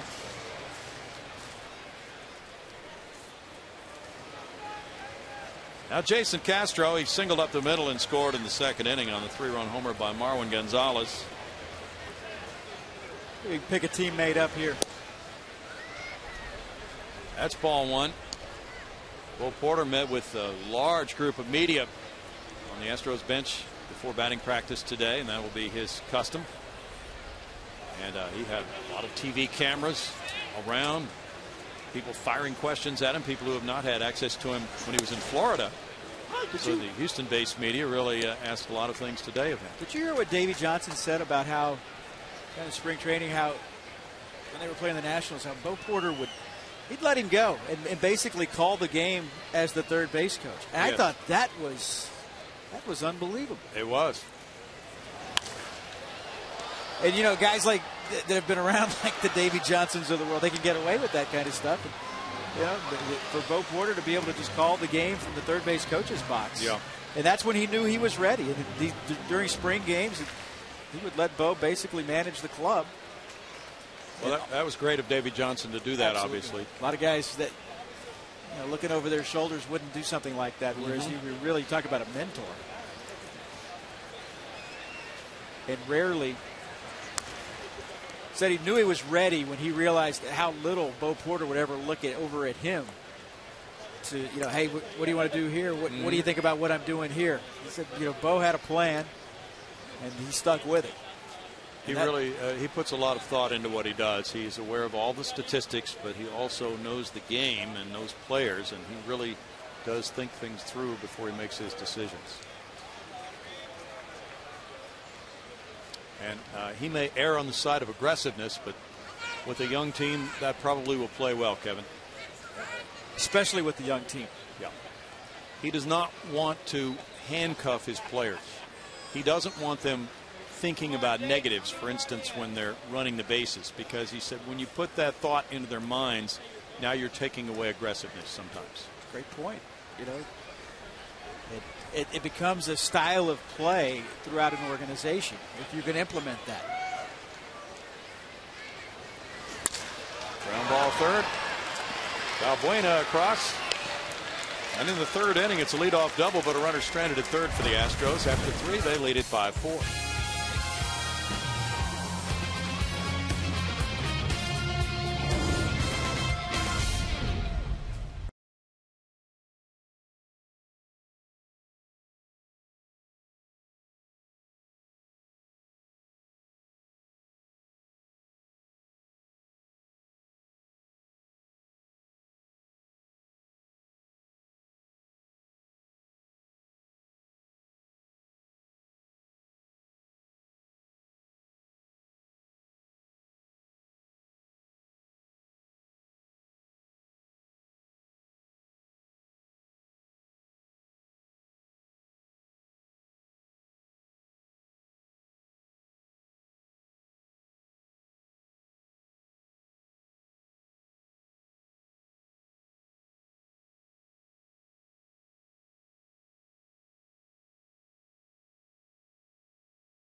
At Minute Maid Park, 5-4, thanks to a Marwin Gonzalez 3-run home run. And earlier in the broadcast, you guys were talking about Chris Carter, trying to get to know his territory out in left field, new territory, I should say. Well, I can tell you he'll probably know that outfield much sooner than he'll know the city of Houston, as he came over in the offseason, a big piece of that Jed Lowry trade. But the stress doesn't stop for this guy once he made the ball club, as he does not know Houston at all. It's really his first trip here in Houston this week, so he'll have to find a place to live. But judging by the couple of doubles he's had so far tonight, it doesn't look like it's affecting him on the field, Bill. Not at all, Julia. Well, you can help him. You've been in town for at least a week, right? Yeah, exactly, yeah. I can show him where the nearest restaurants are around my place. That's about it. Still never ceases to amaze me. I've been here, you've been here, what, 30 years? I've been here all my life, and there's people that have been here 6 months. They go, well, have you ever been here? No. Nope. Have you ever been here? No. No. Okay, it makes me feel a little bit better, guys. That's the question that I get after that is not, have you been there? It's, have you really lived here all your life? Yeah, I really have. Just the fact that we've been around for a long time, Julia, does not prevent us from getting lost in any given part of the city. No, it's really not the kind of a city you can usually find your way around pretty well. Jose Veras will be charged with that as well, as he joins the Astros this year with that 1-0 record in spring training, a 5.40 ERA. He also has some time away from the Astros in the WBC, pitching for the Dominican Republic. Jose, 32 years old, pitched for Milwaukee last year, signed as a free agent with the Astros in December to become the closer. Former Pittsburgh Pirate, went over to the Milwaukee Brewers in the Casey McGee deal. And he was your closer to at least to start the season for the Houston Astros. He signed in '98 with Tampa Bay to begin his career. He was a Yankee. He pitched for Cleveland Indians, Marlins. A lot of different stops, a lot of organizations. Texas, Yankees, you said the Yankees. Cleveland, he was there for a little while. His contract was purchased by the Cleveland Indians from New York at one point in his career. That was back in 2009. Like you said, the Marlins, Pirates, Brewers, been around. He made 72 appearances last year, and 79 the year before that. Durable right-hander. 1-1 to Castillo now. Valbuena and Barney to follow. And it goes without saying, stuff helps. But when it comes to that closer role, it may be not so much the arm, but what is between the ears and how you are wired. It's a totally different animal. I remember just people talking about it, just meaningless spring training games, starters coming in to close and being nervous about it. It's a different animal. It's almost as if you don't do your job as a starting pitcher, your team loses. But you have chances to win the game. You're that last guy. You're that safety to don't let anybody get behind you. You know what I'm saying? It's a situation where if you fail, your team loses. You get other chances in other positions. Oh, it's a pleasant night out. Boy, it is. Went from a little humid earlier to much nicer. Maxwell's over in left center field. And a swing and a miss takes care of the first batter for Veras. Strikeout number 4 for Astros pitching. Make it number 3 for Astros pitching. Kevin Chapman in 2 innings allowed 2 hits and 1 run with 1 walk and 1 strikeout. Valbuena grounded out in the first inning. When the Cubs got 3, they got a 2-run double from Castillo in that frame against the Astros starter Alex White. Darwin Barney's on deck. The last few days before these teams open. And the Astros and Rangers are the only teams in the Major League regular season spotlight on Sunday. Then the other clubs will join in the days to follow. So it'll be one busy week ahead as baseball fans who have been doing their fantasy drafts and just trying to identify what players are with what teams this year finally get to see it unfold, Kevin. Yeah, it's that split 3-game series to start, because of course you have to put that snow day in just in case on April 1st. Yeah. So it'll be Sunday. The Astros and Rangers get the season underway. Then off on Monday, and then Tuesday, Wednesday, off on Thursday for the Astros. So then the Oakland A's come in for the first weekend series of the season. Yeah, the players very well know what those days off are like next week because they've been grinding it for 2 weeks now. And in Florida. Like she was talking about just a moment ago, is how looking for places, and those are going to be the kind of things that the guys will be doing on off days like that early on in the season. You bet they will.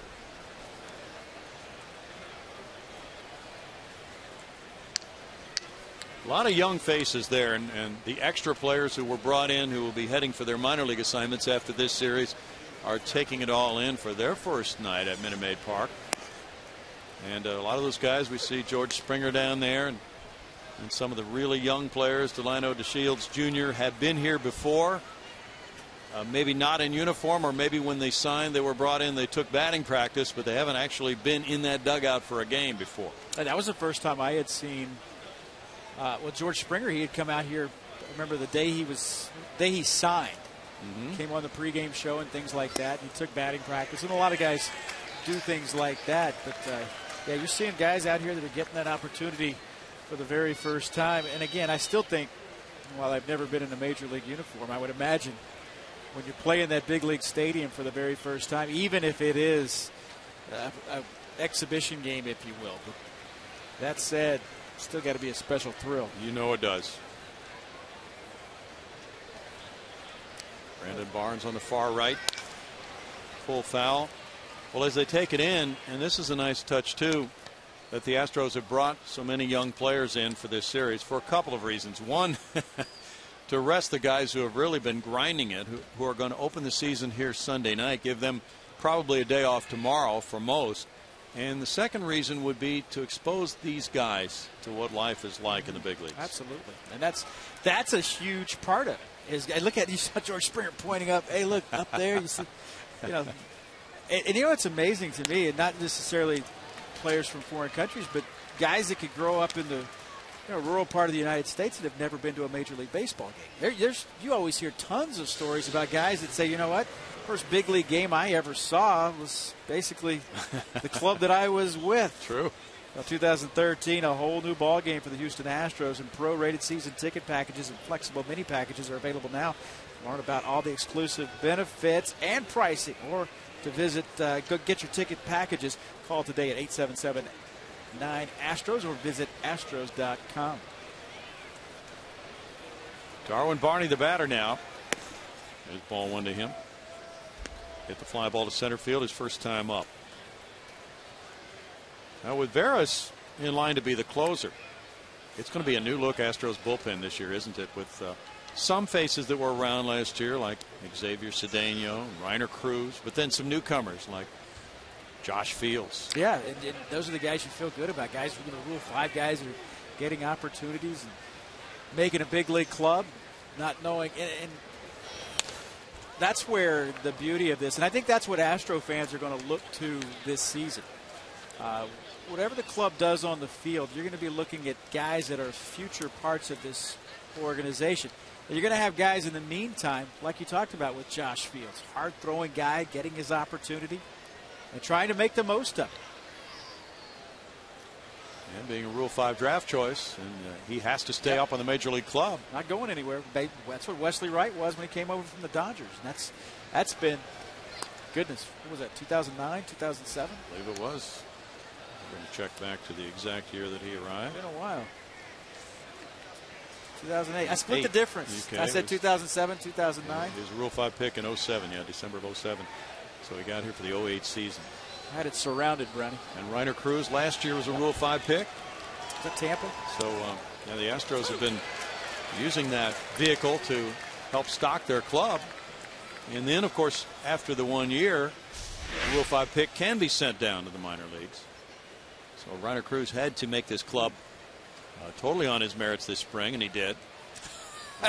That is talk about he bailed, but he didn't wail. He buckled. Yes, he did. Darwin Barney, I don't think you might see a little fastball on the outside here. Instead, he threw the same pitch. Maxwell drifting back in center. Takes that one in for out number 2. I was looking for something low and away after kind of throwing that breaking ball in the inside corner. You would have thought, got him thinking, and now throw something away. Instead, he threw that breaking ball right back in there. Veras getting in this probably final tune-up. And he comes in the 4th inning while the Cubs regulars are still in the game. That's important. 2 managers here in spring training games use their closer earlier than he would be because of the caliber of hitters he's facing. Yeah, you look at matchups, right? You want to see him. You want him to face more of a heart of an order rather than possible guy that's a non-roster type guy that's not going to be coming to the big leagues. Now, Deoner Navarro, the switch hitting catcher, he homered batting right-handed off Kevin Chapman in the 2nd inning. Now from the left side, taking ball 1. A 29-year-old Venezuelan back in 2012. He didn't play a lot, but played well when he did play for the Cincinnati Reds. Played 24 games. Hit 290. Got that Giovanni Soto look to him. He does. This one off the mitt of Castro, and it gets by, and he will not make a throw down to second as Valbuena advances. It had to be a cross-up. You would think it was a cross-up, but usually they go talk about it after a cross-up. Maybe it just didn't break as much as he thought it was going to. Could be, too. It's ruled a pass ball by the official scorer. Veras not happy with where that one wound up. He only has a runner in scoring position with a 2-0 count on Navarro. Navarro was signed in 2000 by the Yankees as a free agent. He's been with several major league teams.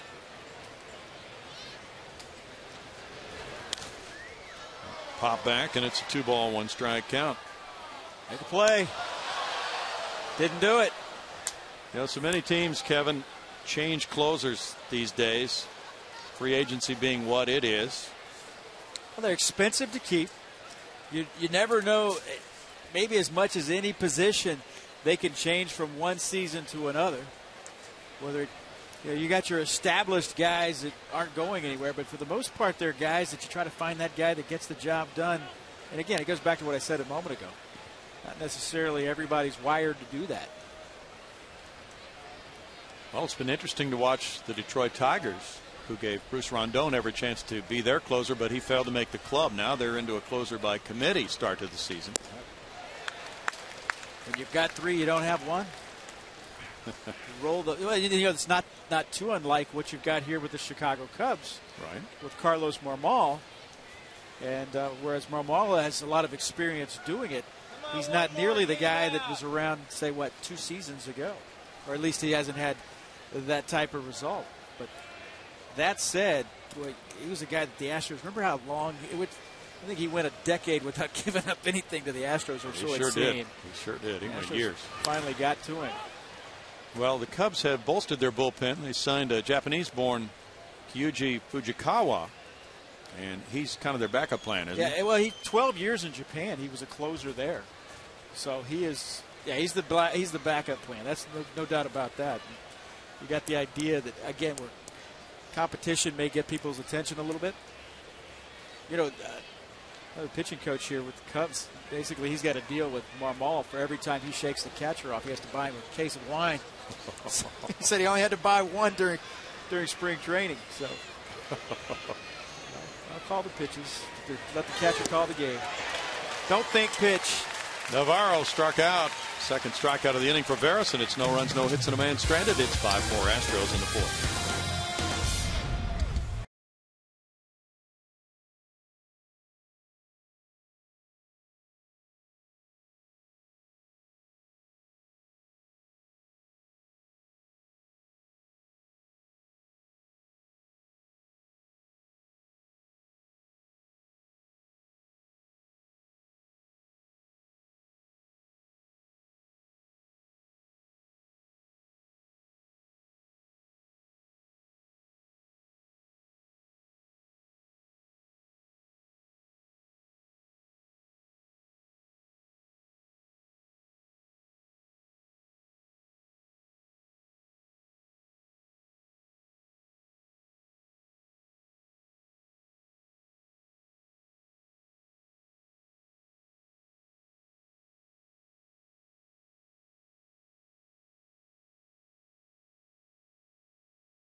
Top scored early. First batter of the game was Jose Altuve. Lead it off. This is the painful way to get on. Edwin Jackson right on the elbow. He has stayed in the ball game. A couple batters later after a walk. Chris Carter, a line drive to the wall, hit it about 395 feet. That brought in a couple. 3 more come in when Marwin Gonzalez hit his second home run of the spring. That was in the second inning, part of a 3-run second. Carter, one of his 2 hits there, back-to-back doubles to get things started for the Astros, and that is where we stand. The Astros with the lead. A great-looking night for baseball here at Minute Maid Park, and that little guy is fired up and ready. He is ready and full of energy, isn't he? That he is. The Astros got 2 in the first, 3 more in the second as we go to the bottom of the 4th inning. And Edwin Jackson facing Matt Dominguez. Dominguez singled and scored back in the second inning. Talked about Matt Dominguez coming over in that Carlos Lee deal. Remember last year, Brownie, talk about a guy that really, what have you done for me lately? He came up in September and took Aroldis Chapman deep, a 3-run home run. The Astros had a come-from-behind win at a time when the Astros really started playing well down the stretch, a chance to finish things up on a positive note. He's a very talented glove man at third base. He and Brandon Laird basically jockeying for that position. Dominguez, a very highly thought of minor leaguer throughout the system there with the Florida Marlins, the Miami Marlins. He was a guy that, well, they found expendable. Thought they were still going for it when they got Carlos Lee. If they only knew now. Yeah. They only knew then what they know now. And obviously, it probably would have changed things up just a little bit. Well, Bud Norris is with us in the dugout. You remember some of those blasts from Mr. Dominguez last September, don't you, Bud? Absolutely. The one that really gets me, Brownie, is in Cincinnati.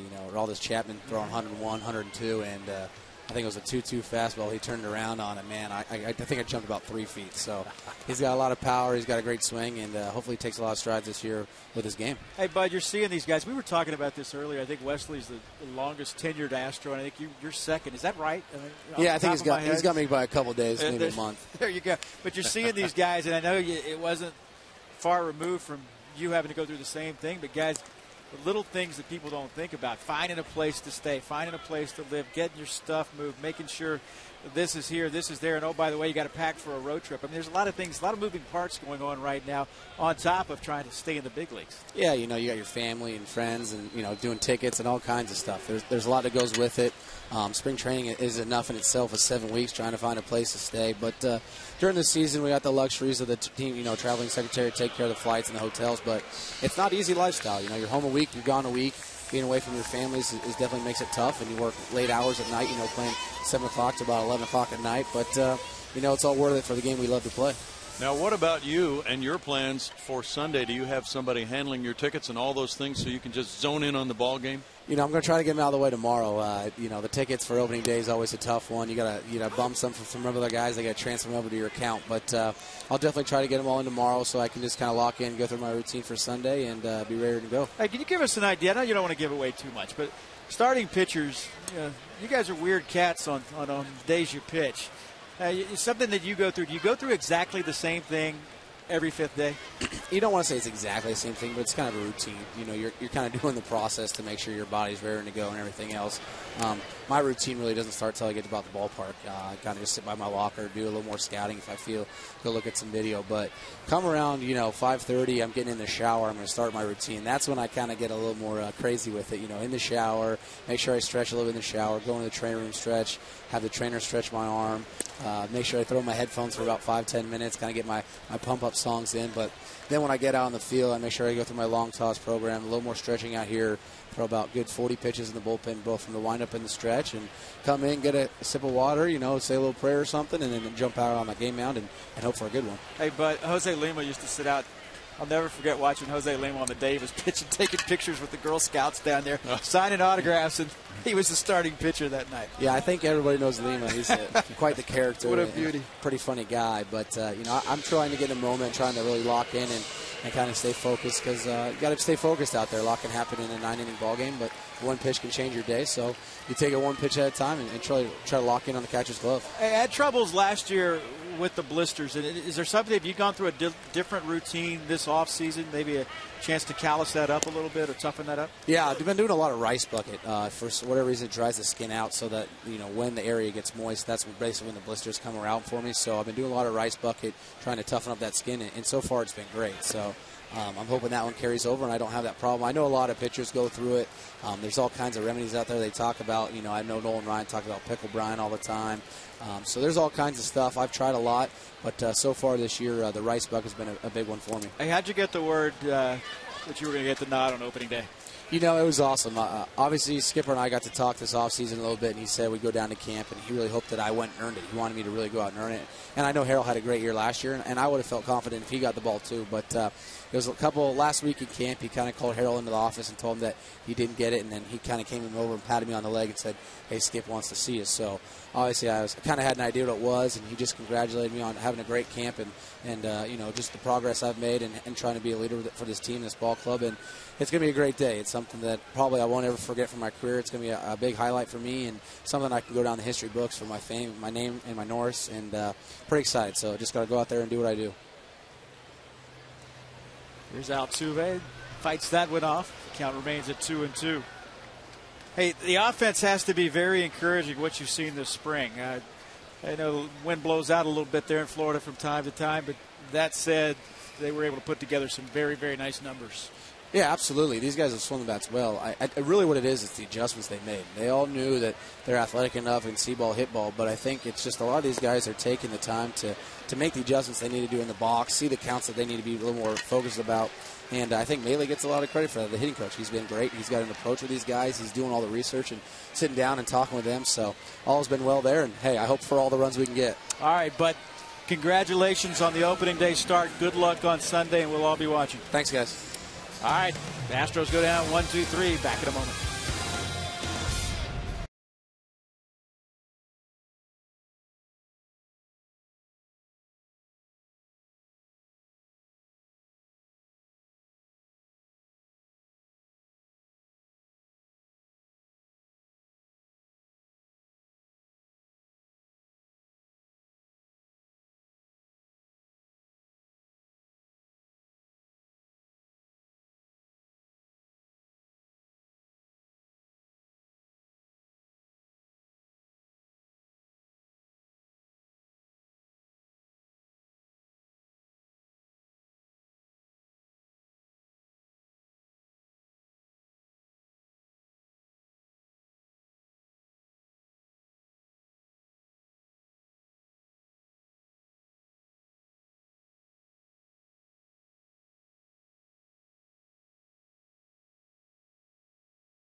5 hits, no errors for the Cubs. 5 runs on 5 hits for the Astros. Astros with a couple of changes as Marwin Gonzalez moves across the diamond. He'll replace Jose Altuve at second base, and Ronnie Cedeno comes into play at shortstop. And that's the defense behind the, well, I say veteran. Yeah, he's a veteran with the Astros. Veteran left-hander Wesley Wright. Wright appearing in 77 games for the Astros a year ago, and he's a guy that's done just a little bit of everything.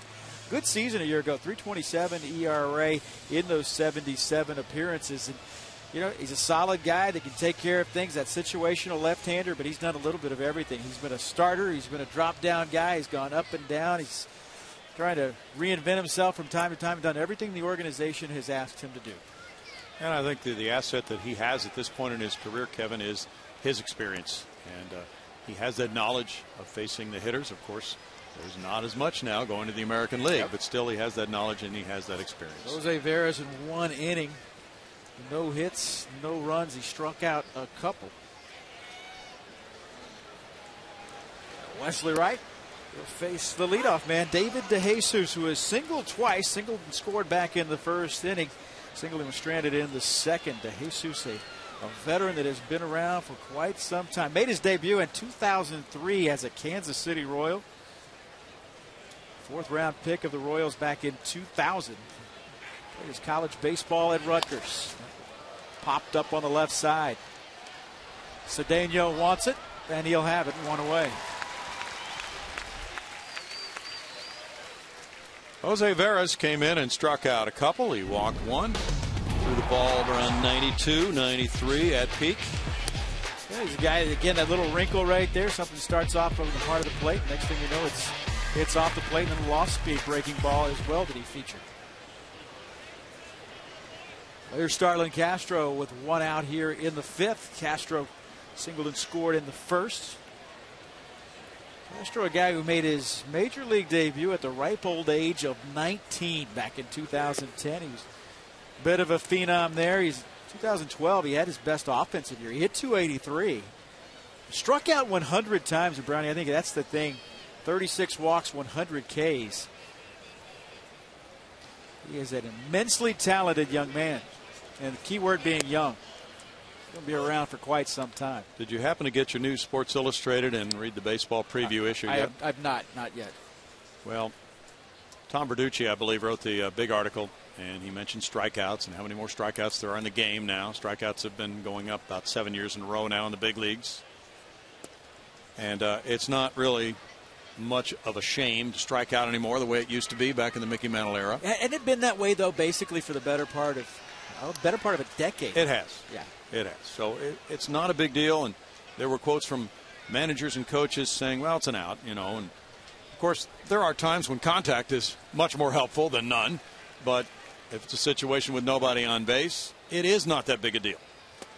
Yeah, well, and it's a situation, too, is where you are in the order. And you're talking about contact and moving runners. And if, Starlin Castro is a guy that's going to, for the most part, sit in that number 2 hole. And you talk about being able to move runners in that situation for what you expect to be big RBI guys, and Anthony Rizzo and Soriano. Well, it does become a big deal to strike out a lot. It can be. Whether it's moving a runner up or.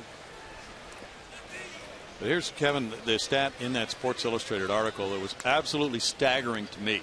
According to that article, last season in the 8th and 9th innings of Major League games, 31% of the time, the batter made no contact. That is amazing. He either walked or he struck out in the 8th and 9th inning of Major League games. 31% of the time, the batter made no contact. So you think, what is the reason for this? And a lot of different theories. You're looking at guys that obviously you're facing much better as a single to right field. Look at the play at first base. It was almost an out to right field. Yes, it was. As Rick Ankiel came up throwing, and, that's one of those ones where you got to get down the line, and Starlin Castro knew it, too. He knew that as soon as that ball was off the bat, who he hit it at. One of my favorite stories was, as you watch him comes up throwing. Looking in, you better get there. And while he's looking at him like, what are you doing? Here's Rizzo with 1 out. Glenn Wilson. Yep. I think I've told you this story. Maybe you've heard it. But Glenn Wilson, when he was with the Phillies and the Pirates, and Glenn was always known, guy from right here in the Houston area, Conroe, and always known as having one of the great arms in the big leagues when he played.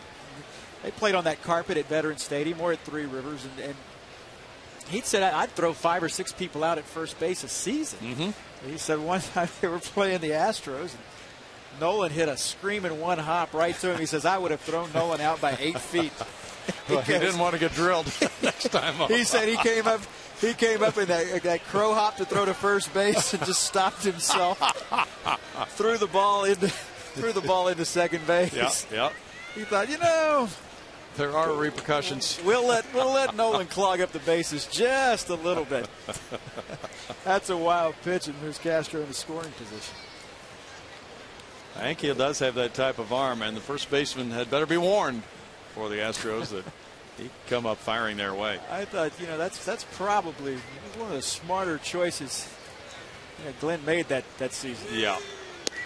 Well, we saw him do that a few times, didn't we, from right field? Oh yeah, he said especially there. You remember that hard turf that they would play on in the stadiums, the old cookie cutter stadiums like Veterans Stadium, or he was a Pirate at Three Rivers, and that ball would take that one hop on those summer days, and he comes in, knows how to play that. It's his right field, and he throw people out at first. Ball that had to be hit hard, usually on a line, and a guy's not getting down the line very hard. Right. Usually it's the pitcher. You put all that together, and again, you pick your spots. Right. And he picked the good one with Nolan. Yes, he did. He wrote about that in his book. Yes. And a lot of guys were in his book as far as having been thrown out at first. Yes, that's absolutely right. That's absolutely right. Well, Wesley Wright working the 2-2 pitch here with one out to Anthony Rizzo. Big left-handed hitting first baseman. That's in there for a strike. Outside corner. And Wesley Wright able to paint that corner and get strike 3. Astros, Dynamos, Rockets, and more. We have all your sports news covered. Check out Sportsnet Central. 7 days a week, 6, 10, and midnight on Comcast Sportsnet. Your home for your home teams. Here's Alfonso Soriano batting with 2 outs. Soriano had the sacrifice back in the first inning and hit into a 5-4-3 double play in the third. This is the final year for Alfonso Soriano, the 37-year-old, the final year of an 8-year, $136 million deal. That was a huge contract, and that was the same offseason, the free agent offseason, which Alfonso Soriano and Carlos Lee were both in that free agent class. Good parallel. Yep. And they both, you could make the deal. And, the Carlos Lee, that's in there for a strike. But the Carlos Lee deal was obviously criticized here in Houston, which was, a 6-year, $12 million deal, or $120 million deal, basically, $20 million a year for that time. But really, the Alfonso Soriano deal was a worse deal than Carlos's. Oh, yes. No doubt. And, he had his best season, to Soriano's credit. He had his best season for the most part last year in quite some time. In fact, he drove in a career-high 108 runs back in 2012, hit 262, also hit 32 bombs.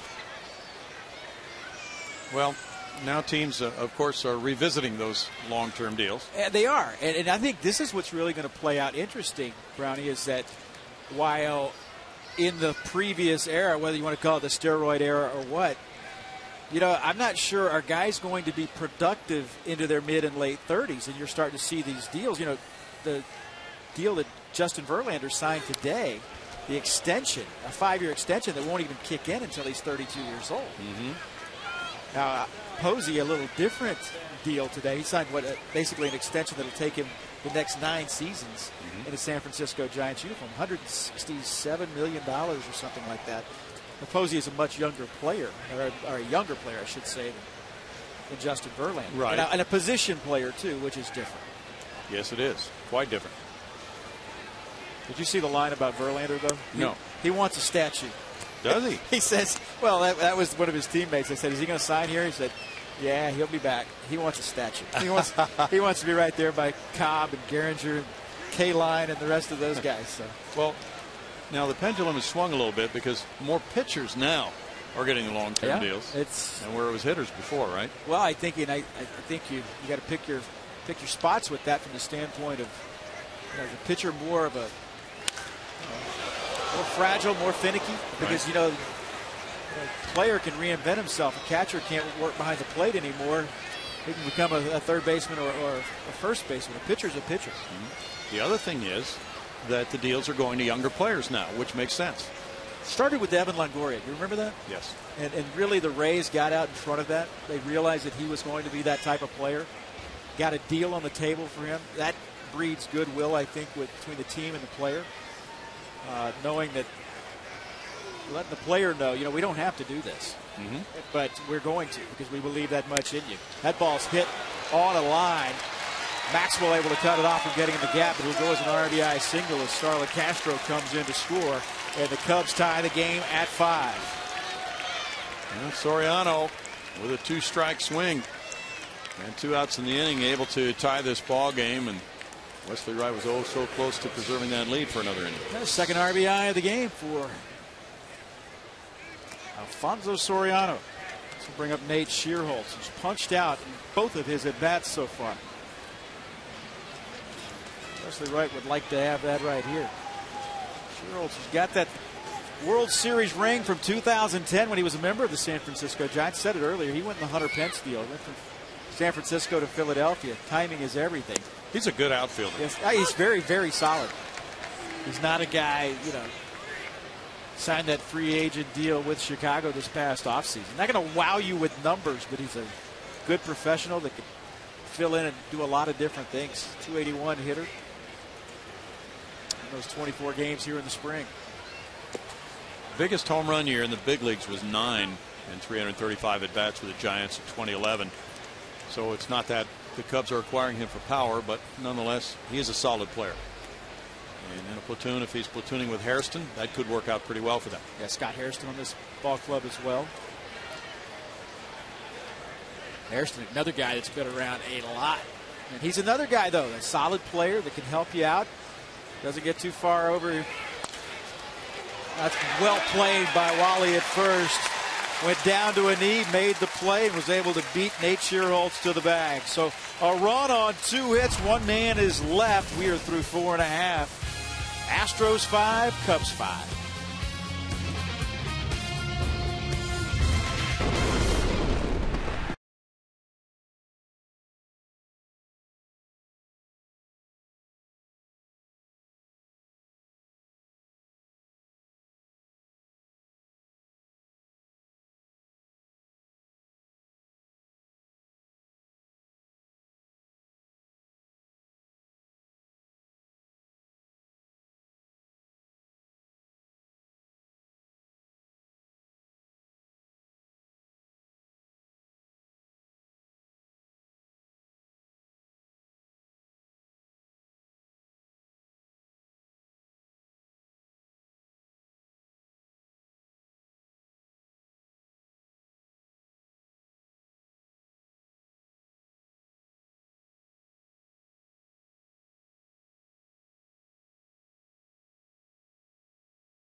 Right there.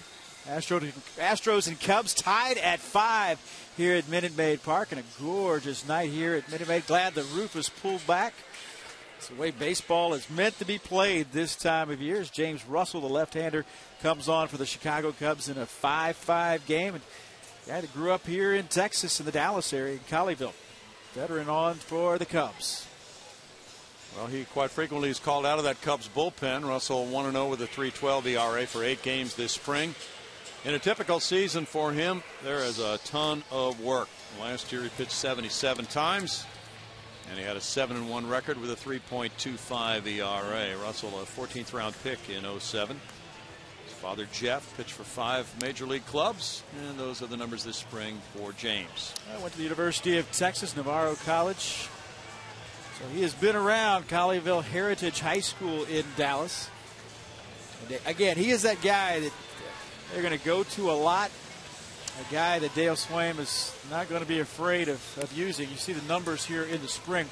1-0 with the 3-12. 8 2/3 innings, has given up the 6 hits in those 8 2/3 this spring for the Chicago Cubs. And he will face first man in. Lefty on lefty is Brett Wallace. He walked and scored back in the first inning. And Wally, that 283 average this spring coming in, will be facing a left-hander. Wallace has hit left-handers pretty well. He really in his has. Major League time. Absolutely. Last Sunday, tweaked that shoulder diving back into a bag. I talked to him about that. He said, no problem. Really, it's in there for a strike. Bray starts him up with a breaking ball. He said, if it had been a regular season game, I definitely would have played. Wallace, a guy acquired Anthony Gose. When Gose came over from the Philadelphia Phillies, that was the Hunter Pence deal, right? Yeah. And Wallace has made some changes in his hitting since last year. His hands are a little bit lower this season, Kevin. And he's been getting very good results this spring. Not making adjustments. Now they want to climb the ladder. You saw the catcher sat up. Take a look at the difference, and it's pretty distinct. See the hands way up higher last year. You saw that. Looking for better results this season. Kind of right back comebacker, and Russell throws him out easily. Sawed him off in a hurry. So Edwin Jackson, his night is over. Mixed bag for Jackson as he gives up those 5 runs on 5 hits tonight to the Houston Astros. 4 innings. He walked 1 and struck out 9 and hit a batter. That is a mixed bag. I told you he was feast or famine. I mean, tonight, maybe this game, kind of somewhat of a microcosm of his career. Yeah, he'd come in, he'd mow 3 in a row down. Next thing you know, he gives up a big fly to Marwin Gonzalez. Now it's Pena against the lefty Russell, and a little preview here for guys like Wallace and Pena, who bat left, if they're in the lineup, and they probably will be Sunday night against the lefty Matt Harrison of the Rangers, and then probably in Game 3 they face a Rangers lefty as well. Derek Holland. We'll have to see if he pitches Game 3, but he might. Astros will only be able to counter as far as the left-handed pitcher, with Eric Bedard really the only guy scheduled in the Astros starting rotation from that left side. The rotation for the Cubs this year, Samardzija, we talked about Edwin Jackson being the number 2 starter, and then Travis Wood would probably be the number 3 starter. They're still waiting on Matt Garza and Scott Baker to come back. That's a tough pitch on a lefty on lefty. Yes, it is. Evens a count at 1-1. Astros fell behind early. The Chicago Cubs scored 3 runs in the first. The Astros came back with 2 in the first. Yonder Navarro with a solo home run in the second. And then the Astros came right back. Marwin Gonzalez, a 3-run homer in the second inning, and that is where we stand right now, 5-5 after the Cubbies tied it up on Alfonso Soriano's second RBI of the game in the 5th. Cubs have out hit Houston 7-5. Tied at 5 on the scoreboard. Here's the 1-2. That's a swing and a miss. Carved up the lefty pretty good right there. That shift, that looked funky whenever Wellington Castillo went to throw the ball around. He starts off with the third baseman. He wasn't there. Which is at shortstop. Yeah. Tough pitch. Hard to keep that front side closed. Yes, it is. The well-placed breaking ball. This guy has had 2 terrific at-bats tonight. Well, doubled to left center on a line. It basically went 395 feet to left center. That was back in the first inning to drive in the Astros' first 2 runs. Then he came right back, went the opposite way, and hit a line drive to the wall to right center field for a 2-base hit. So he's 2 for 2 with 2 doubles. And Chris Carter takes that for a ball. 2-0. Wallace grounded right back to the pitcher. Carlos Pena struck out. First 2 batters of this inning. That ball hammered and foul. Not by much. Watch it again. There's one thing to having doubles These balls are smoked.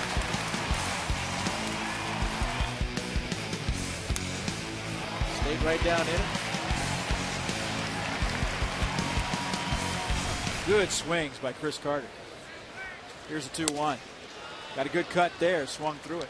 2-2. He sure did. Very aggressive with that 2-1 pitch.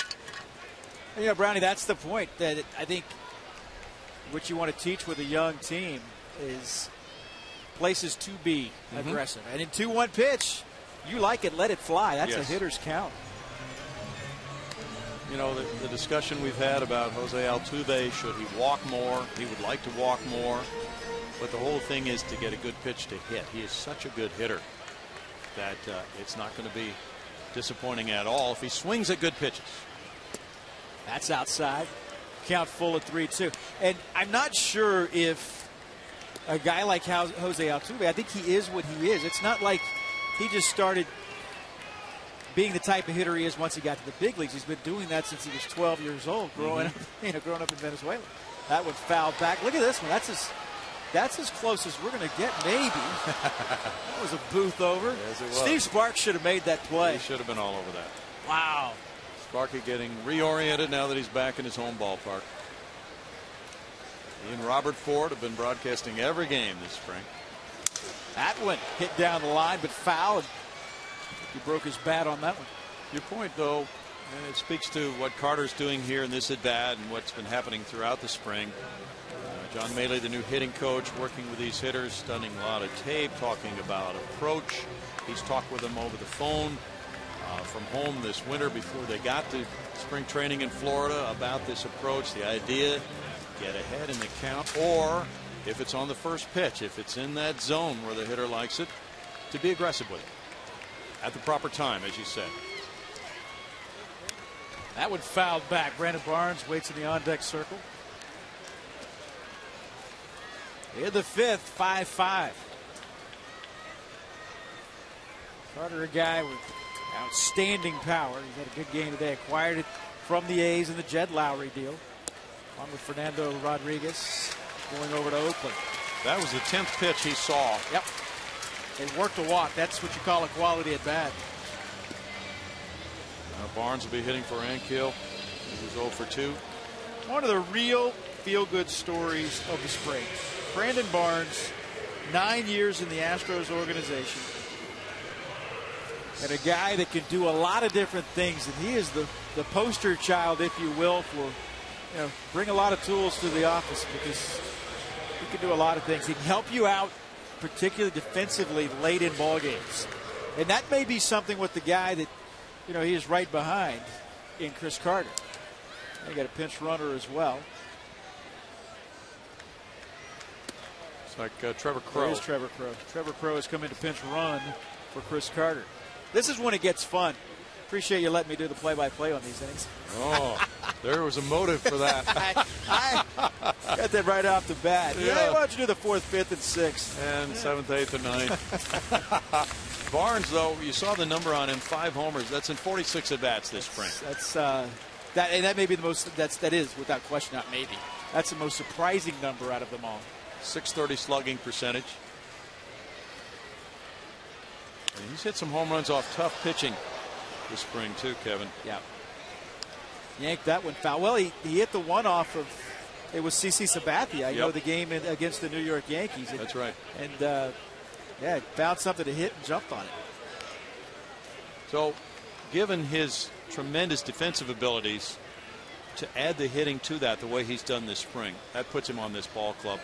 And we'll see how much playing time he gets, but he certainly has earned his way here. No doubt. And there's several people that you could put into that category. It wasn't by default. It wasn't because we didn't have a better plan B. Brandon Barnes earned his spot. Rick Ankiel earned his spot. These are guys that went to spring without a job and got one in spring training. There's a 1-1. Swing and a miss. Pulled a string on that one. 1-2. Kevin, quite often we'll see a player light it up in the spring and then go into an immediate slump come opening day, or vice versa. But if a young club in the Astros situation says we have competition at these various spots on the field, then that pretty much puts the club in the position of having to let the stats or the performances overall dictate who makes the club. No doubt. And, you know, the eye test obviously is always going to be there. And different variables that, quite frankly, we don't know about. But that said, you know, he's a guy that I know a lot of people felt good about being a part of this club. And again, you look at it, not only a defensive replacement, but he's also a guy that, when you think about it, can get you a bag late in the game in a one-run ball game. You need somebody to go in and steal a base. True. And then they can stay in defensively. And here's the pickoff. They got Trevor Crowe, and he's out at second. So the lefty with a crafty move, and he's able to pick off Trevor Crowe. So the Astros get a walk, but didn't leave a man at all. 5-5.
Pitch by pitch presented by Steel Dealers. Wesley Wright versus Alfonso Soriano, lefty on righty. And, you know, carving him up pretty early as he starts something with a little off speed, then comes back with the heater. This is a situation, Brownie, where you may want to stay with what you're doing because Wesley, and this is a veteran hitter as well, who really waits for the pitch to hit, can stay alive in a count. That's why guys like that are around for a long time. They've made a living off punishing mistakes. We have all kinds of changes for the Astros. Wow. We'll look at pitcher number 4, Xavier Cedeno, the other lefty in the bullpen after Wesley Wright worked an inning. And Cedeno comes in with a 1-0 record and a 5.40 ERA. He also performed in the World Baseball Classic for the Puerto Rican team. Yep. Fifth pitcher of the night for the Astros. And changes, the only two changes that probably weren't made in this was you and me. Yeah, you got that right. Everybody else has changed things up. Crowe is in left, Springer's in center, Barnes is in right. Martinez is at second base. Laird is playing third now. You get all that? You still got Castro behind the plate? No, we have a change behind the plate as well. That Corporon. Carlos Corporon behind the plate. One thing we do know for sure, Wellington Castillo is facing Xavier Cedeno. And that's another thing, too, that I think that the last week of spring training camp was something, you know, people think about starting rotations and who's going to be that fourth starter and who's going to be that fifth starter. You also, with the WBC and a guy like Cedeno, you got to get guys. There's a comebacker right back to through the box and able to throw him out, so Castillo is out one away. But you got to look at also, Brownie, how you're going to handle your your bullpen and how your relievers and guys making sure that they're ready to go, because you're going to use relievers on back-to-back days and you have so many pitchers in camp. Sometimes it's hard to get guys that type of work and get them ready to go. You know, when opening day comes around. Yes, it is, and Bo Porter's had a lot to look at as he has learned the organization this spring. So he has to decide for himself, all right, which lefty do I use in which situation in a game? Who's first out of the bullpen? Do I bring in Cedeno with men on base? Do I bring in Wright with men on base? Which guy do I save? Which guy's arm bounces back the next day if I use him tonight? That kind of thing. Yeah, the key word, knowing your personnel. And the only way you're going to know them is by, again, spending time around. And that may be the benefit. The Astros may benefit from a longer spring training if that's the case. That's a good point. I think it probably did help the Astros organization to have more games for Bo Porter and his coaching staff. Luis Valbuena, 224 hitter in the spring. And Valbuena grounded out back in the first inning. He walked, advanced as far as second base in the fourth, but was stranded there. One away here in the fifth. That ball is cracked, and will it get into the gap? And it will. Trevor Crowe chasing that one all the way to the field wall in right center field. Valbuena on his way to third base without a throw. That ball was cracked. It really was. It was hit to that huge part of the ballpark, right center field. Right fielder playing shallow. And George Springer in center was trying to get there as well. Brandon Barnes hustling for it, but that was just a perfect spot for Valbuena to hit it for a triple. I said Crowe. That's Barnes in right field now, I see. Got it in as fast as he could, but now the Cubs in a tie game with a runner at third and less than 2 outs.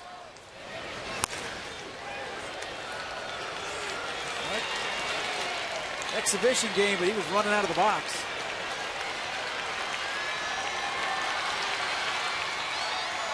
Darwin Barney with his third at bat and probably his last at bat. He's flied out to center field in both of his plate appearances so far.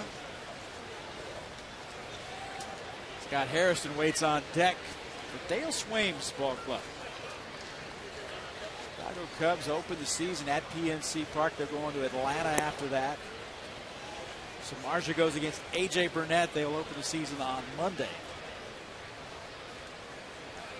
Now that Pirate Club has been hard to figure the last couple of years with good first halves of the season and then collapsing in the second half both of the last 2 years. Have you been following it? I was curious.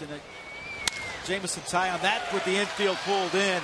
Good piece of hitting by Darwin Barney. And that brings in the lead run. So Luis Valbuena, who tripled, scores on Darwin Barney's RBI single. Yeah, Jameson Taillon pitched very well in that WBC game. So Scott Harrison, veteran, will get an at-bat here. A whole lot you can do about that with the pulled-in infield.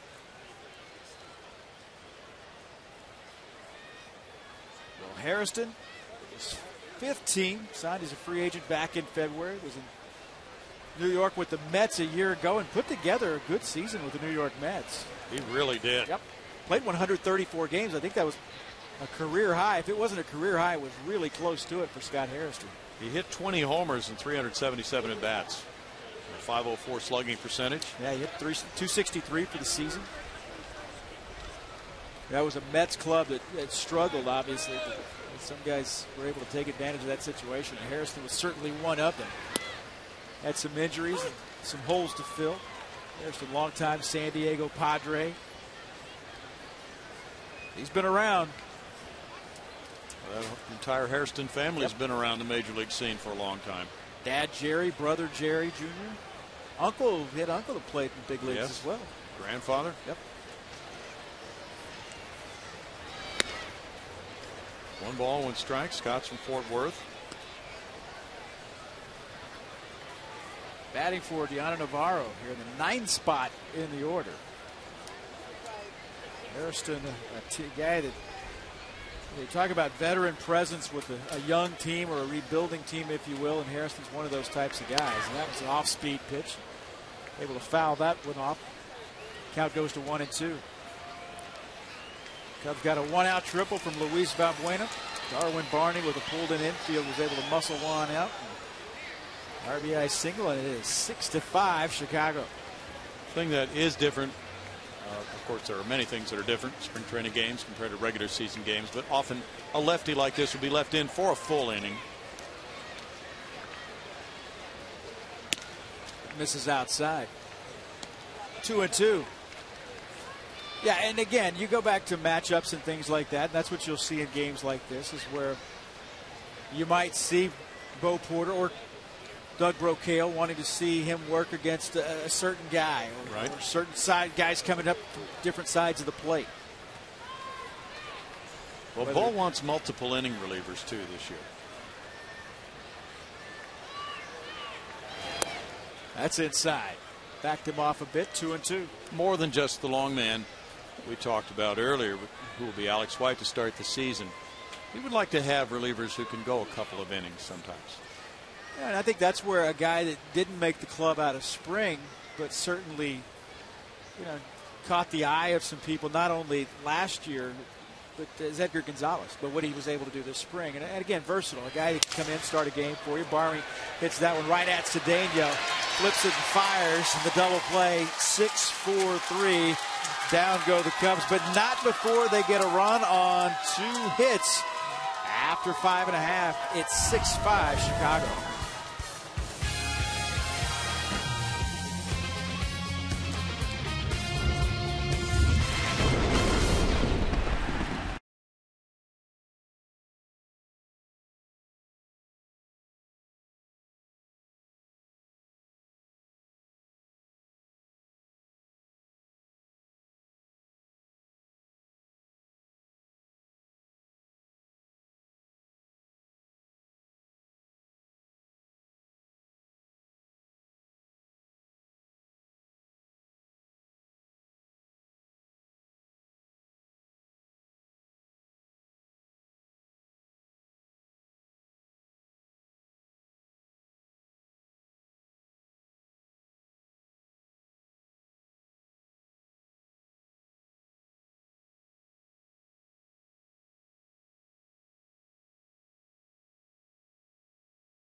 Miss your chance to purchase 2013 Astros regular season tickets. Tickets for individual games, including opening night, are on sale now. For information on all the biggest games or to get your tickets now, call 1-877-9-ASTROS or visit astros.com. Beautiful downtown Houston. Yep. Kyuji Fujikawa. Fujikawa comes in to pitch now for the Chicago Cubs. I'm curious, when this inning started, when we came back, Fujikawa had his interpreter out on the mound. So that would be considered a visit in a regular season game, would it not? Yes. So that is something, obviously, they're going to have to figure out before he goes out there. Well, in fact, the interpreter wouldn't even be allowed on the field that's true. during a regular season game. So I'm not sure what that's all about, Kevin. Fujikawa spent 12 seasons in Japan. He's a veteran. He spent that time as a closer there in Japan. He's not going to compete with Carlos Marmol for the closer's job, but certainly if Marmol were to falter or get off to a slow start, Fujikawa would be definitely plan B. See the numbers he's been able to put up this spring. 7 hits in 7 innings of work. Well, you talked earlier about the numbers he put up in Japan. Quite impressive. He's a veteran, not a young guy, but a guy trying to make his mark here in the big leagues. 32 years old. 220 saves in Japanese baseball. He signed a 2-year deal for $9.5 million to join the Cubs in December. And he's been extremely reliable. He had an ERA in Japan of 1.77 for Henshin. Well, Brandon Barnes will lead it off. Barnes came in and he was in the on-deck circle last inning. When the pickoff of Trevor Crow, and Trevor Crow was picked off. Barnes shoots that one down the right side. If this stays fair, he's going to run for a while, but instead, I was watching, you don't want so much watch the baseball as much as you watch the runner. Usually that guy knows as well as anybody, and Barnes was getting after it down the line. I don't think he thought that ball was going to banana quite as much as it did. He's a hustling player, isn't he? Fujikawa, of course, could be the setup man for Marmol, and that would make the Cubs into a kind of a co-closer situation. Quite often the 8th inning is more difficult than the 9th in terms of the batters faced. So So that might work out pretty well for Dale Swaim. 1 ball, 1 strike for Barnes. Barnes, as Kevin mentioned, has really had to stick with it in his career. He hit 197 at Oklahoma City in 2011 for 229 at bats. Had good numbers at Corpus Christi that year, Double-A. Couldn't get rid of him, and that's a good off-speed pitch. Able to stay alive. Yes, it was. That was a very slow pitch. And that's the thing. It's not so much about swinging and missing that, but getting a guy out off balance and out in front of that pitch. And that's where Barnes was way off balance. If you hit that, you're not going to have a whole lot behind it. Reiner Cruz warming up for Houston in the bullpen. George Springer on deck. Here's the 1-2. This is where it gets fun with the lack of names on the backs of the jerseys. And not everybody on the roster. It's a big league roster. There's a lot of guys that are going to be heading off to their minor league assignments after tomorrow's game. And speaking of tomorrow's game, that's one you're going to check out. It's a 1 o'clock first pitch here at Minute Maid Park. But in that ball game, Brad Peacock gets the start. But a guy that I am really looking forward to seeing pitch tomorrow is Mike Foltynewicz. Yep. He's scheduled to work tomorrow. Barnes fights that one off. Count holds it 2-2. But Mike Foltynewicz, talking with some of the people down in the spring, they say he had as good a stuff as anybody they saw at spring training. That'll be a chance for the fans to look into the future. Yep. Carlos Correa, #1 pick from a year ago. Foltynewicz was the minor league pitcher of the year for the Astros last year. Was he the Delino DeShields trade? Draft. I believe he was that same time. Quasneca was in that draft. That was a swing and a miss. 1 away as Brandon Barnes goes down swinging.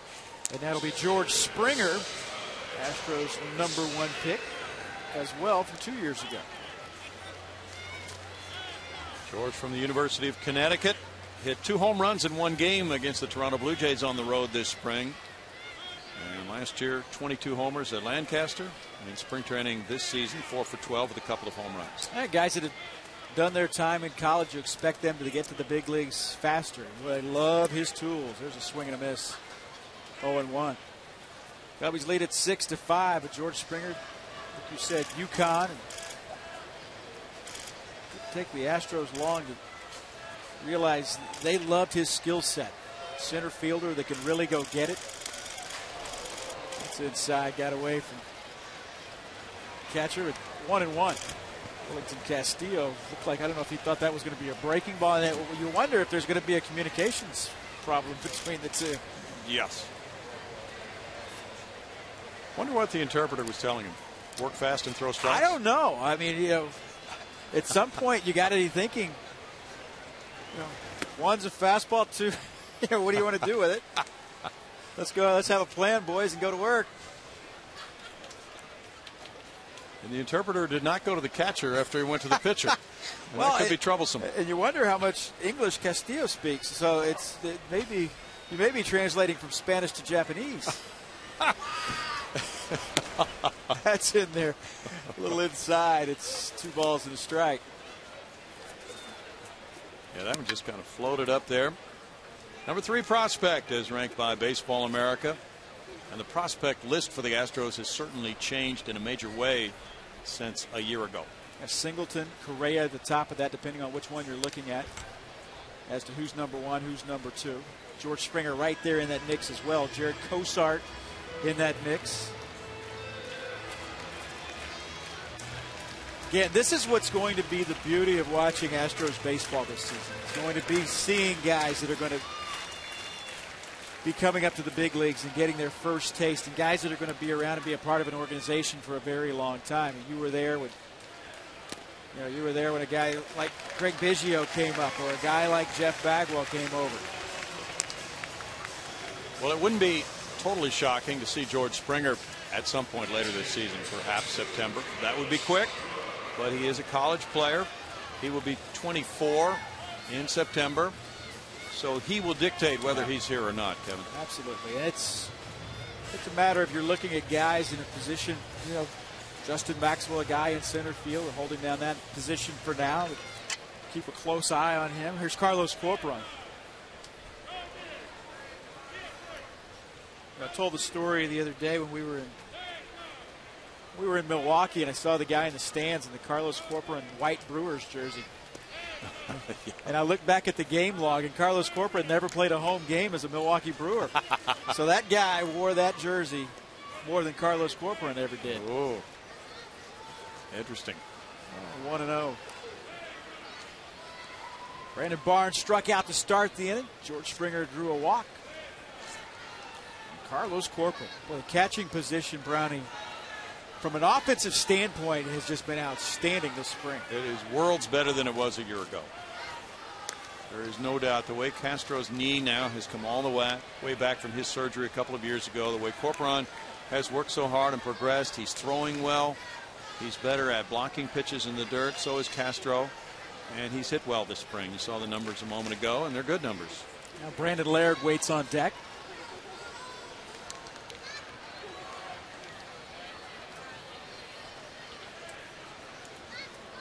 Fujikawa on in the inning. Well, he's got quick feet. That was Bud Norris-like. Yes. Just again. Just sent a notice on the scouting report. You better did. Keep an eye on him. Springer can run. Looks like he might be judging this as an opportunity, but he does not have that big a lead. Corcoran fouls that one off. 6-5. Cubs on top. I've hit the Astros 9-5. Alex White got the start tonight for the Astros. Didn't go great for him. Pitched only one inning. Edwin Jackson was the starter for the Chicago Cubs tonight. He went 4 innings in this ballgame.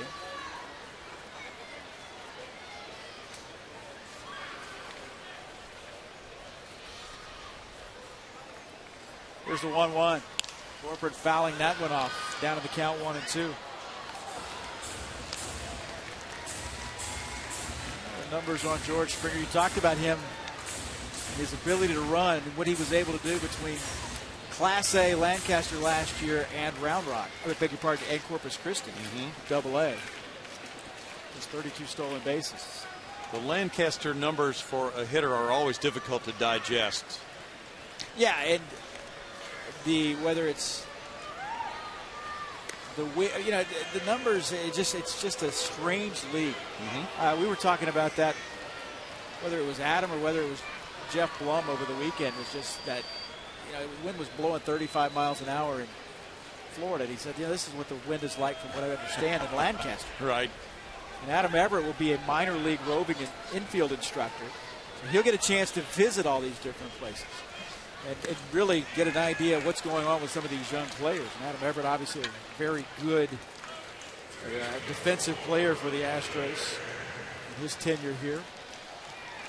And a swing and a miss for Corcoran. He goes down. It's 2 away. As Brandon Laird comes to the plate.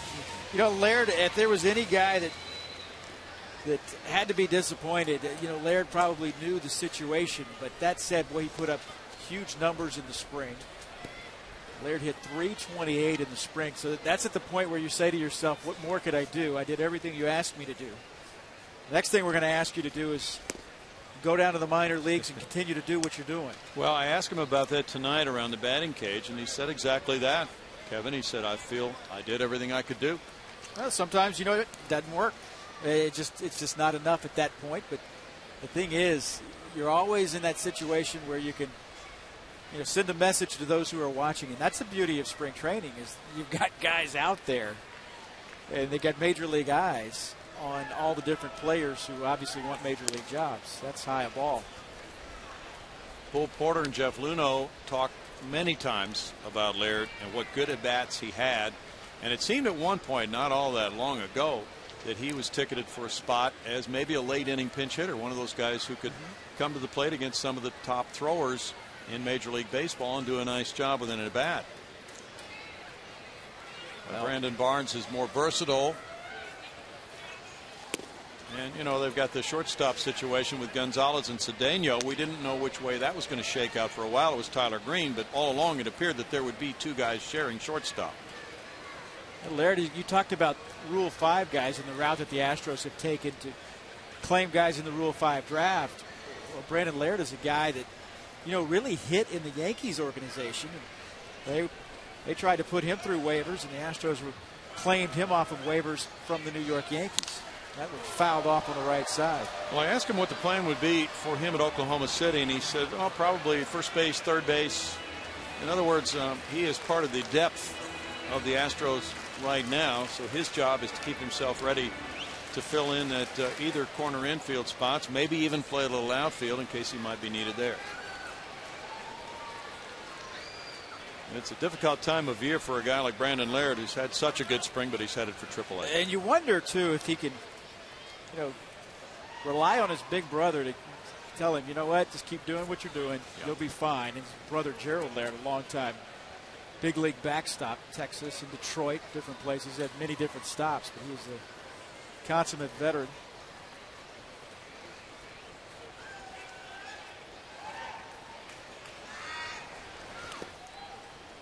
There's another good trip to the plate. He draws a walk. And now 2 on. The Astros got something shaking here. Dale Swaim's going to make a move right here to his bullpen. Bo talking about the group of players who are leaving spring training here to compete, give it their best effort. Somebody was asking him before the game today in his session with the media about everything negative that had been said and written about the Astros this year. And Bo said, well, what do you mean negative? Yeah. And he said, well, I mean negative from the outside. In other words, the media and what they're writing and what fans are saying. What do you think about that? He said the outside doesn't exist in our clubhouse.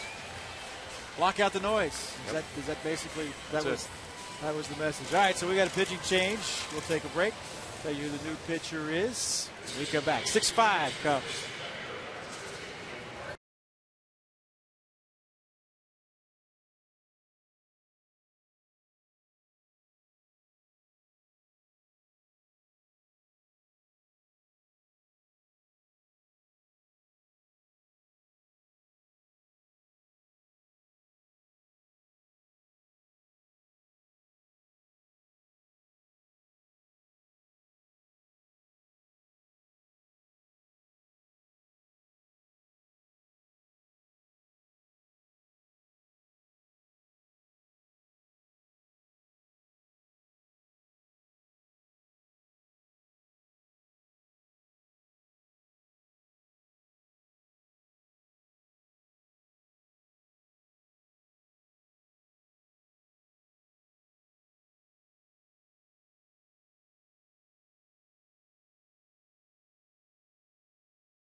Outs in the 6th inning. Astros big and bright Friday nights are the perfect combination of baseball and family fun.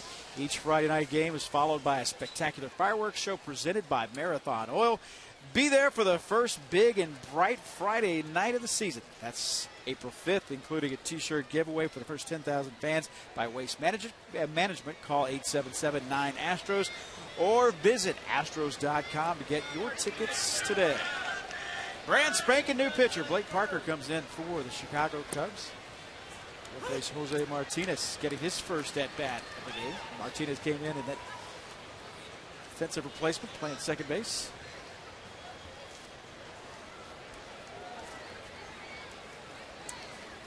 Eighth appearance of the spring for Blake Parker.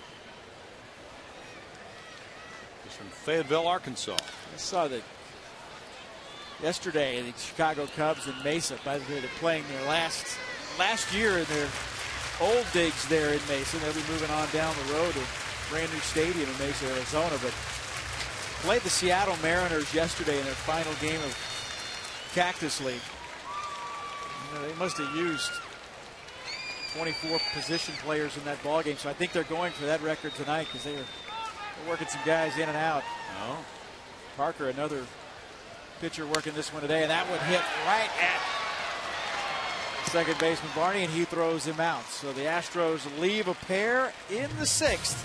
It's 6-5 Cubs.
Ball game. The Cubs lead the Astros. The Rockets' playoff push takes a detour through Lob City and a potential first-round preview against Blake Griffin and the LA Clippers tomorrow at 7 p.m. on Comcast Sports Net. Rockets lost tonight 103-94 here on CSN to the Memphis Grizzlies. But tomorrow night that sets up a big one with Blake Griffin and the Clips as they come to town starting at 7 o'clock, 6:30 for Rockets pregame live. Just take a look at the numbers right now. The Rockets still with that 2.5-game lead on the Los Angeles Lakers for the 8th seed in the West. Utah Jazz and Dallas Mavericks hanging right there as well. Rockets still a game and a half back of Golden State, looking to make up some ground on the Warriors and get into that 6th seed. That would be the place that they would want to be. And that would be a preview of the tomorrow night's game, would be a preview of the first-round playoff matchup if they could do that, but they would take on the Los Angeles Clippers. Reiner Cruz comes out of the bullpen, and he is pitcher number 6 for the Astros in 7 2/3 innings. He's allowed 5 hits, walking 2 and striking out 5 with a 1.17 ERA and an 0-1 record this spring. Last 4 outings, scoreless baseball for Reiner Cruz this spring. David DeJesus will lead it off. DeJesus 2 for 3 in the game. A couple of singles back in the first and in the second inning. Cubs scored 3 in the first, another run in the second, and single runs in the 5th and the 6th. They lead the Astros 6-5. DeJesus, veteran's been around for a while. Solid player. Reiner Cruz delivers. And Cruz is another one of these guys. You talk about power arms, a guy that can get it up there. Cruz and Cedeno both.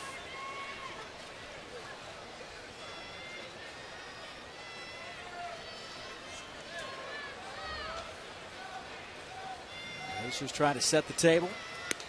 That misses high and away. Cruz really finding a hard time finding the strike zone right now. That one wasn't even close, and it's 3-0. Reiner last year pitched 52 times. He had an ERA of 6.05. So that necessitated a good spring for him to make this club. You saw the numbers. They've been solid for him this spring. But now the competition continues. That's in there for a strike. Yeah, this competition never quits. And you know, I talked about that earlier, is competition. And that's when you start to get a little bit of depth. And you get competition at different positions. It seemed like there were some guys last year that, you know, whatever the case may have been, and for whatever reasons, maybe weren't pushed for the jobs early on in the season like they are this year. I think you bring up a very valid point, Kevin, and that is that there is more depth in the Astros organization this season. And there is the potential here for a lot more moves between AAA and the majors if players in the major leagues are faltering. And don't think for a second that guys in the big leagues don't know who are down in the minor leagues just waiting for that opportunity and a chance to get a job. Here's 3-2 to DeJesus. That will hit high to center field. George Springer made that one look easy. We've seen some high fly balls in this game tonight. Yes. That ball, as it does this time of year, basically blowing from the right field foul pole straight out towards the Sitco side. And when it gets above the railroad track level, the wind can have more of an effect on a fly ball like that, as you can see with those flags.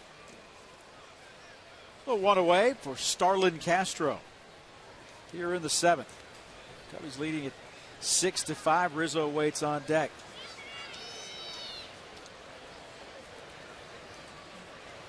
Castro 2 for 3. Scored a couple of runs. Singled back in the 1st and scored. Singled in the 5th and came around to score on Alfonso Soriano's 2-out RBI single. And that's been the difference in this ballgame. Kevin, we got a note tonight on Fernando Martinez, the Astros outfielder. He was scratched from the lineup yesterday with a strained oblique. Was it the oblique or was it the lower back? Well, now they feel it's the oblique. And he was examined by a doctor this evening. He will be reevaluated on Saturday. There's a chance he could open on the disabled list on Sunday. And that's where you start wondering who does make that, who fills that spot. J.D. Martinez is on the 40-man roster. A guy like Trevor Crowe is not. And those are all decisions that have to be made. Very much so. But it all starts, the first domino is Fernando Martinez. That's high for a ball, 1-2. So the question becoming, can he nurse that injury and stay active? Or would it be better to let him heal completely and put another player on the 25-man opening day roster? The ultimate answer starts with Fernando Martinez because nobody knows what Fernando Martinez can do but Fernando Martinez. Orbit having some fun tonight. A swing and a miss. A little high cheese right there. Or should it be queso? It's Reiner Cruz pumping it in there. You see where this is. It's quite a bit higher than the target, but nonetheless, if it's up there, very hard for a hitter to do much with it. Yeah, and Starlin Castro is that guy that those eyes can get big. They throw a ball up in there. This is a guy I'm not sure you want to do that with, Anthony Rizzo. Catches up with it, he'll hit it a long way. Good-looking player, isn't he? Yes, he is. He is. Nice first baseman, too, with the glove. What was he, a 7th-round pick? So not a real high draft pick in the Boston organization, but still a guy that has risen through the ranks quickly. And, it's that name, too, Rizzo. So he's the kind of guy you've heard about for a long, long time, even when he was in the low minor leagues with the Boston Red Sox. A lot of potential. That ball is cracked. It gives you an idea. I am glad nobody was sitting up there because that ball was stung. Rizzo hit 26 homers at Iowa and 257 at-bats, 15 more with the Cubs, so that's 38 home runs in professional baseball for him last year. He could have been the Rookie of the Year had he not spent the first 3 months at AAA last year. Yeah, he came up shortly before we got I think maybe the second or third series that he played in the big leagues was at Wrigley Field, and the Astros were there, and that ball looked too much top hand as well. But good night. Get out of the way down there. He came up in late June, and his credentials, even though you mentioned it was a modest 6th-round draft choice in 07 that the Red Sox used on Rizzo, his credentials had been built up during his minor league time. Now you're wondering, and that's where the mind games start to play. Reiner Cruz is thinking, okay, well, he's jumped over 2 in a row. Something I can pull a string and he'll be out in front of it. Let's see what he does here. 1-2 pitch. Didn't give in, that's for sure. Rizzo stays alive. In the 7th, Reiner Cruz. I stopped counting. Was that the 7th pitcher of the night tonight for the Astros? 6th or 7th? Number 6. It's been a parade, hasn't it? I didn't stop counting. No. Started with Alex White. He worked an inning. Gave up those 3 runs in that first. That ball hit right back up the middle. And George Springer makes the play. That had single written all over it. George Springer, a good defense. 6-5 Cubs.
And we talked about the crowded dugout earlier. Bill and Kevin mentioned it. They probably restocked on sunflower seeds by now, and that's because of all the extra guys that they're carrying with them for these exhibition games, including prospects like Jonathan Singleton and Carlos Correa. They're with the team one more day, and they're taking it very seriously.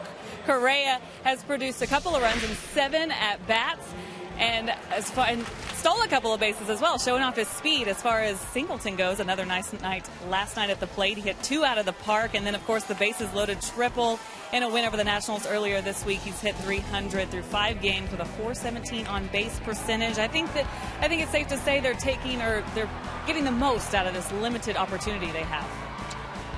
Well, it goes without saying, yeah, that was a ball that was hit against the Washington Nationals that was just absolutely crushed. You're talking about a Denard Span, a good defensive center fielder that had no clue. That ball was hit so hard right at him.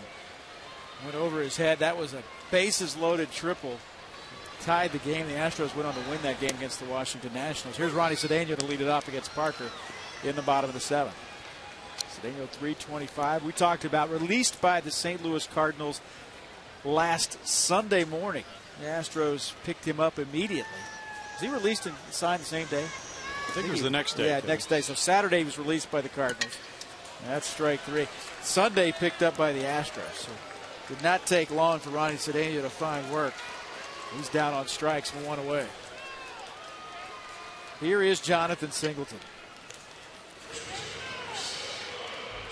He is a big man that hits a baseball a long way.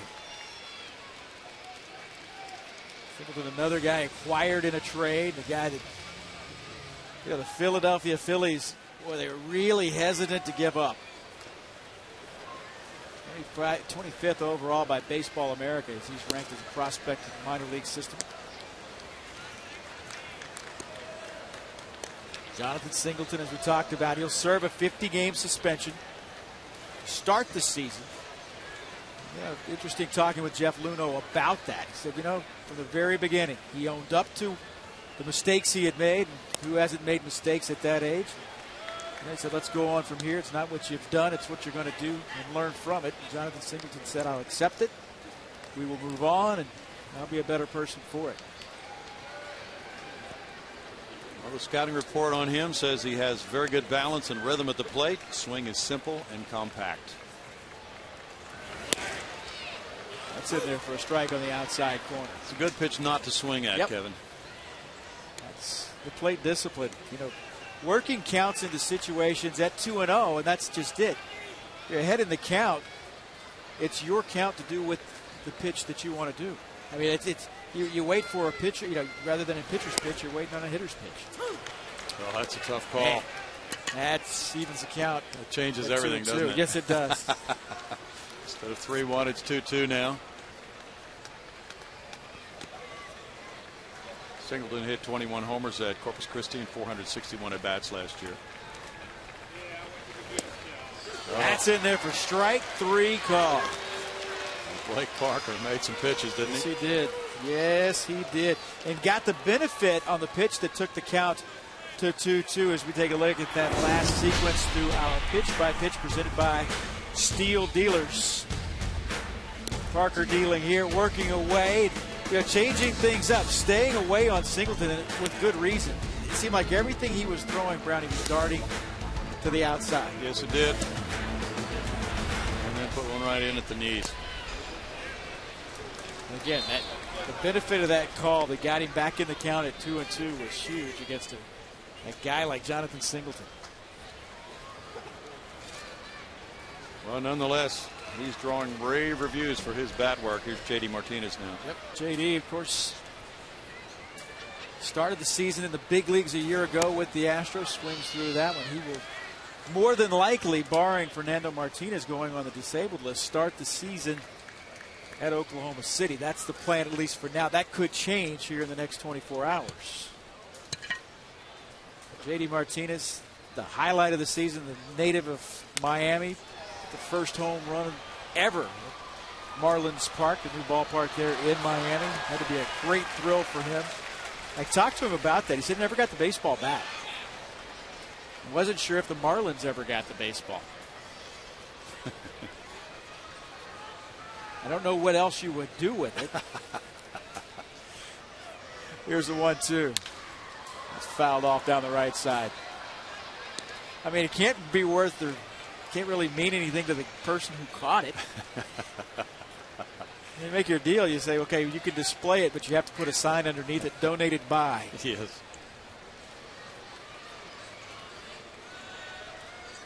One-two pitch. That's in the dirt. Blake Parker did a nice job of really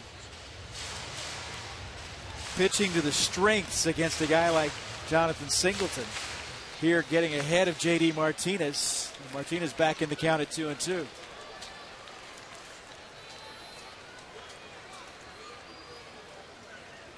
Astros will start the season. Here's the 2-2. That's low. Start the season Sunday night, the season opener. 2013 season, a whole new ball game here in Houston when the Texas Rangers come to town for the first of 3. Oakland will be in over the weekend. It is out on the road. Uncharted territory for the most part. Starts in Seattle. First road trip of the season. There's a swing and a miss. But Blake Parker just pitched an outstanding inning. We go to the 8th. 6-5 Cubs.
it's interesting because the guy on the left, it wasn't so long that now that's the old, was the new. That's retro there, Brownie. How about that? He does have a new cap on with that old uni. I really do like the new uniforms, and then that's been my favorite uniform. That's what I learned baseball about. That's what the guys were wearing when I learned baseball here in this city. As Josh Fields comes on to work for the Astros, and Fields, a guy that said could not have been happier when he was told that he made this club. As you see the numbers in this spring, 0-1 with a 253. Another one of those guys who came over as a Rule 5 draft pick, born in Athens, Georgia. 6 foot, 180 pounds. And this is a guy, while he's not a big guy, he can bring it too. He really can. Yep. There's a high-octane fastball. First-round pick of Seattle in 2008. He was the 20th player drafted that year. And Alfonso Soriano is coming up for his 4th plate appearance in this game. What are the chances Alfonso Soriano will get 4 plate appearances in this game? Pretty unusual. Yep. He had a sac fly in the 1st, an RBI single in the 5th. I think he's asking himself the same question. Well, he may be getting tomorrow off. So this may be a trade-off. Cubs are off on Sunday. That's true. Back-to-back days off. Mm-hmm. They will be traveling on Sunday. So head on to Pittsburgh to open the season against the Pittsburgh Pirates. So what do you think of the NL Central?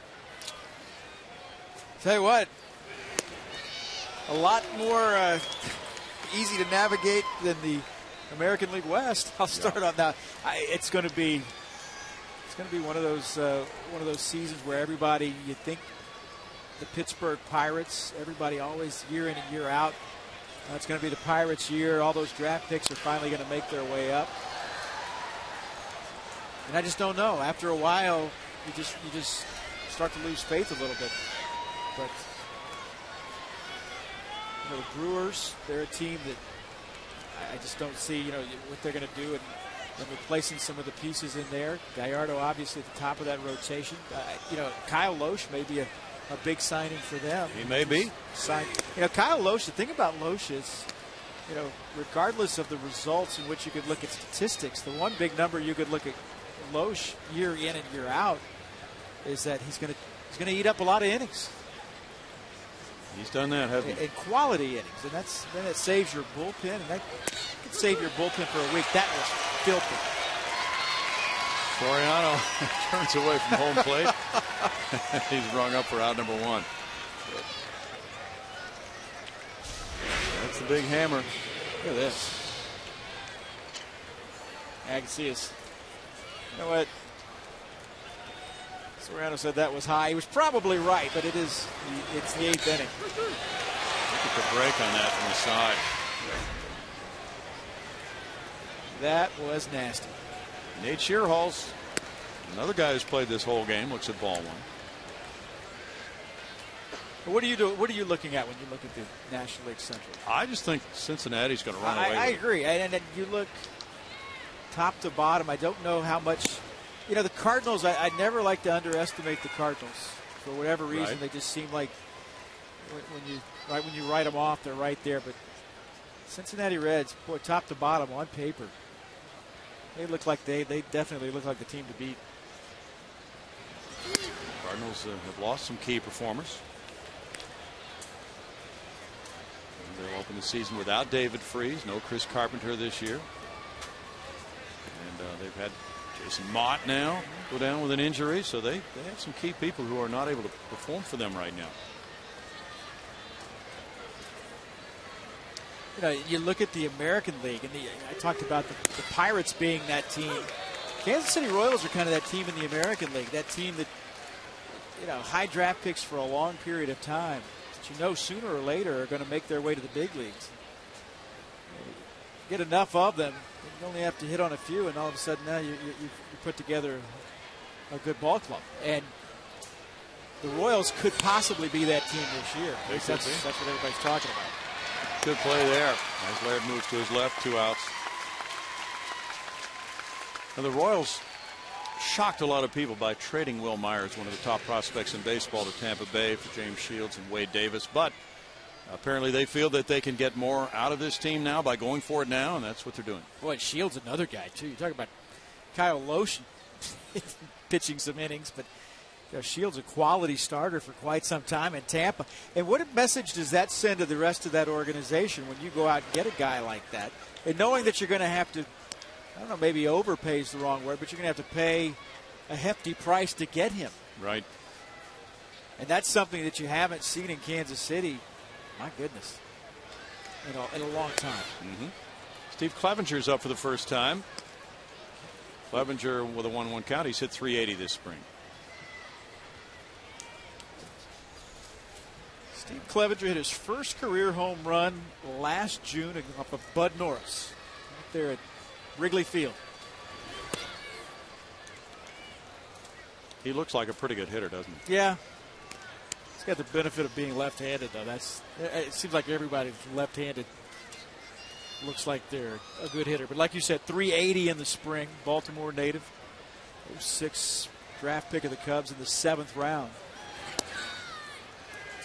Well, he hasn't been able to translate that into success yet at the major league level. He's a .202 hitter for just 203 major league at bats. Not only a backstop, though. He can play some first base. He can play some third base for you, too, can't he? Right, yes. And that's part of his versatility that could really be helping the Chicago team, because third base is a problem for them right now without Ian Stewart. Mm-hmm. When do they project him back? I think it's going to be weeks, because they had to drain fluid from his quadriceps muscle, and then he had to start all over again on his rehab.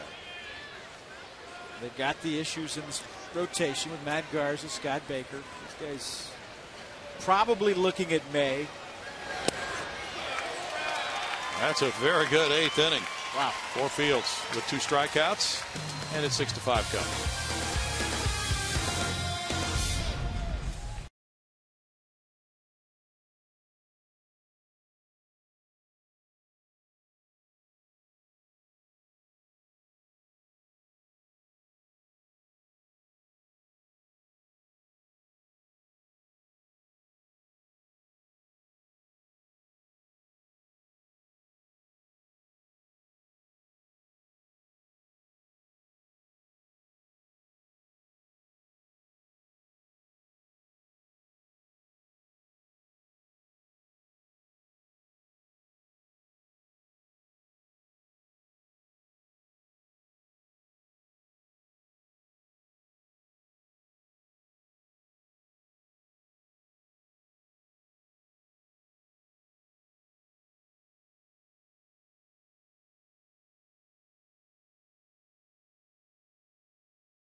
Against the Texas Rangers.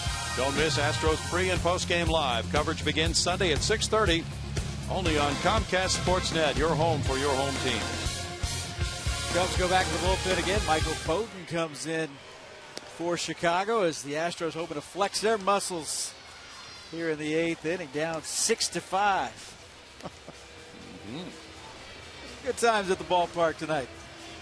That's a nice evening to be out. Yep. Michael Bowden's 26, Kevin, and has a pretty good power arm. Seen a lot more of that. There was a time when people thought, whatever happened to the power arms? Man, you're starting to see a lot more of that, and they're just very difficult to get. When people get them, they don't want to give them up. And that's then the thing. You talked about the difference with the Astros. You talk about depth, but you see more power arms coming around the Astros organization now than you have been in a while. But you see the numbers of 2.25. The ERA for Michael Bowden, who worked 12 innings this spring, giving up 9 hits. Looks like he's about 12 years old. Young-looking man. Yep. He was on the opening day roster for the Red Sox last year, but then he was designated for assignment shortly after that, April 15th, and wound up in a trade for Marlon Byrd, coming to Chicago, and had 32 major league appearances last year with a 2.95 ERA. Former first-round pick, sandwich pick, 47th overall in the 2005 draft, 26 years old. Working here to Trevor Crowe. Trevor Crowe, an intriguing player. He's hit .263 this spring. No homers, 6 runs batted in. He really plays the outfield exceptionally well. He has a reputation of throwing to the right base. Cuts off balls that are headed for the gaps. Gets good jumps. Pro guy that spent a lot of time in the organization for the Cleveland Indians. Made his way to the Astros as a minor league free agent. He was talking around the batting cage about the young talent in this organization. He's been very impressed by what he has seen in camp for the Astros this spring. And laces that one to left center field, and that'll be extra bases for Crow. One hops the bullpen fence, then it stays on that warning track area, and he's going to settle for a double leading off the home 8th inning as the potential tying run. What great swing. And again, he just continues to do the things that he has been asked to do. Ball hit a long way the opposite way. Talk about driving at the opposite field. We've seen some balls hit hard to that gap in this game tonight. That was no exception. Now, runner at second base in scoring position with nobody out in a one-run game.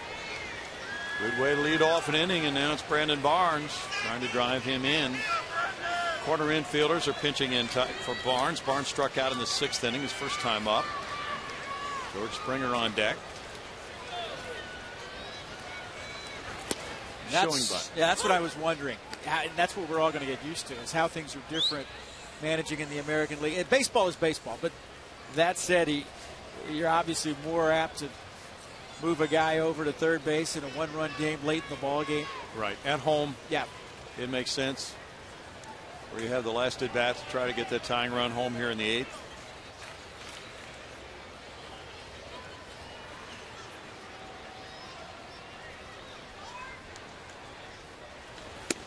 Showing bunt again. Sometimes it's just the player who decides, and his job is to get the runner to third. Right. How he does it is sometimes left up to him. Valbuena staying back at third base. Rizzo is obviously pinching in at first, but Valbuena put something down the third base line. Right.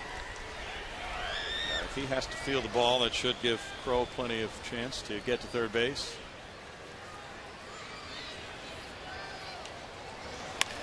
Bunted toward the third sacker, and that'll do it as Valbuena makes the play over to Barney, who stretches for it.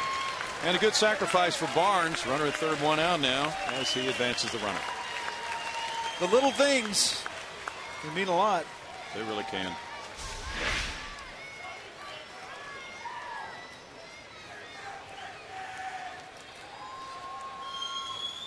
Now the infielders move in tight, and that's what that sacrifice does. Changes everything. It sets you up for the possibility of not only getting this run home, but late in a ball game like this, and with that last at bat, George Springer with a chance. He's a guy who can push one through an infield here, guy that can get a bag, and now all of a sudden you got another runner in scoring position, a lead runner in scoring position. Strike one to Springer. He walked in the 6th inning. Last year, the Astros in one-run games were 17-27. So that's one of their assignments this spring, to do those little things that will make that a better record in one-run games. It's 1-1. And as you say, Kevin, moving to the American League, it does not figure that things like a lot of bunts will be as much in the offing as they have been in National League Baseball, but still, at this time, Brandon Barnes got the bunt down, and that gets filed away, and you know, it may become something that they go to from time to time in certain situations. 1 ball, 2 strikes on Springer. Get that runner to the third, though, with less than 2 outs, and changes so many of the dynamics of the game. It does. He can bounce a ball high over the infielders. He can loop a ball just over their heads. There's a lot of room between the infielders and outfielders, so a little pop-up can fall. And the Cubs took advantage of the exact same situation with Darwin Barney. Darwin Barney hit a ball that would have been an easy 2-hop, or you could just do this. Or a wild pitch works for the tying run.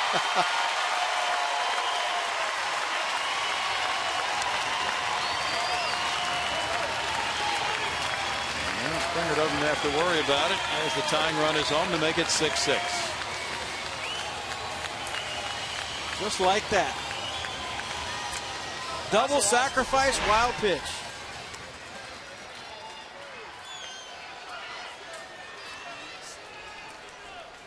That's a tough pitch, but one that he wasn't able to keep in front of him. We're tied. Springer takes a third strike. It's out number 2. We just setting up Carlos Corcoran for the big fly to send us home happy, or at least send it to the ninth. The home team happy. Oh yeah, bottom of the 8th inning, 2 outs now. Corcoran was caught looking in the 6th inning. You know, there's so many things in a game like this. You talk about execution that can be brought up to players after the game. A wild pitch like that can be a real killer for a team. When a guy's behind in the count 1-2, that ball in the dirt is not blocked. The tying run scores. Those are plays everybody cringes about. Yeah, plays that it makes you wonder too sometimes where, you know, the trust between pitcher and catcher. Is a pitcher willing to throw that breaking ball down in the dirt, knowing that you got a guy back there that's not only going to block the ball but keep it in front. That's right. And I mean, that takes, you know, you got to have conviction in throwing a pitch. You got to have faith in that guy behind the plate that he's going to do his job. Exactly. So maybe in the regular season the pitcher doesn't throw that pitch now after this. No balls, 2 strikes. Enough of the experimentation when these games count. Oh yeah, this one. Yeah, this. No one's going to remember this one. Well, we'll file it away in the memory bank. You bet. You know what I'm talking about. 6-9-0 for the Cubs, 6-6-0 for the Astros. Cubs have stranded 3. The Astros have left 4.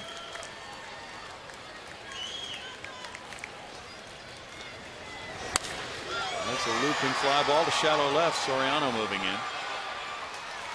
And in the 8th inning, Trevor Crowe gets the rally started with a double. He takes third on a sac bunt. He scores the tying run on a wild pitch. George Springer at the plate.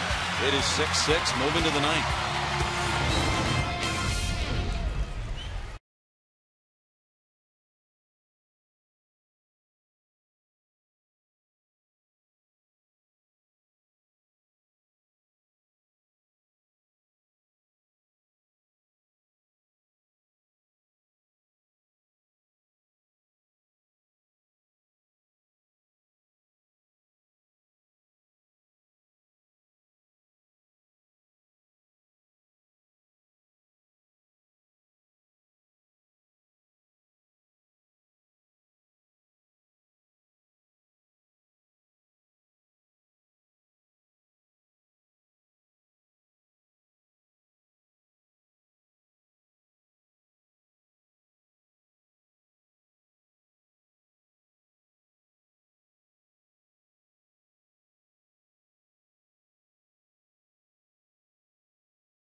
Cubs 6, Astros 6. There's the traffic outside. But inside, this crowd of 11,820.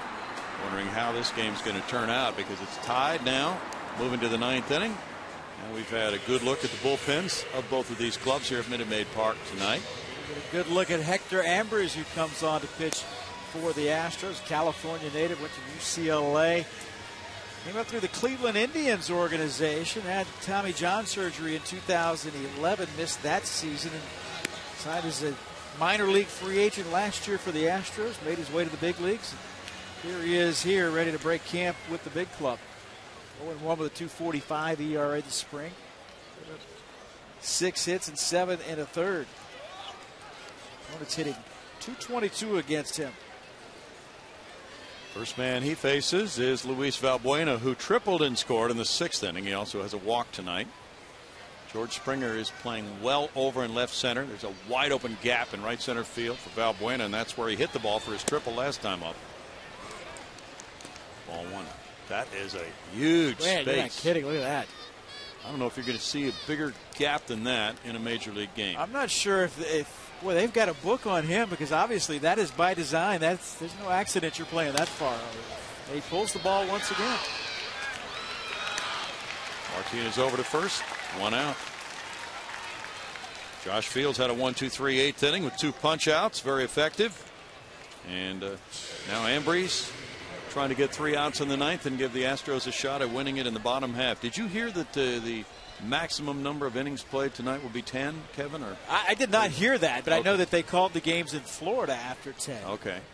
What game was it? It was the Yankee game. It was the game that we talked about earlier. Right. CeCe Sabathia started. Right. That was Edgar Gonzalez started that game for the Astros, but that game was called after 10. I'll vote for it. not that I'm not enjoying myself, but you know, it's spring training. You got to do it again tomorrow. Darwin Barney singled in a run in the 6th inning. Again, 1 o'clock tomorrow here at Minute Maid Park, and a chance to see guys like Carlos Correa, somebody we haven't seen tonight. Seen plenty of George Springer this evening. Jonathan Singleton. Singleton's gotten lots of playing time in spring training. You might see those guys in the starting lineup. Yeah, that's exactly right. 1 and 2. It'd be fun for the fans to see them get several at bats. And by not making any comparisons to skill set or what you do on the field, I cannot help but believe every time I see Carlos Correa, I think of an 18 or 19-year-old Alex Rodriguez. Just the way physically the way he looks, the way he walks, the way he moves around the baseball at shortstop. He reminds me of the A-Rod that came to the Seattle Mariners, or if you see video from him in high school in Miami. We've heard that from several people. F.P. Santangelo said it. He was with a young Alex Rodriguez. That's Seattle, right? Mm-hmm. And he made that comment when we were at the Nationals ballpark in spring training at Vieira, when Carlos Correa came in and got that hit. 3 balls and 2 strikes. He'll be at Quad Cities, Class A this year. Roller to third. Laird in and makes a fine play. Wow. A scoop by Singleton helping on the other end. 2 outs. Nice play. Not only the stretch, but the scoop. It starts with Brandon Laird. Barney can get down the line.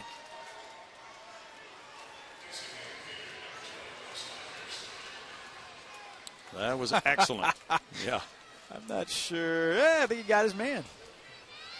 Anthony Johnson with a call at first. Good play by Laird and Singleton.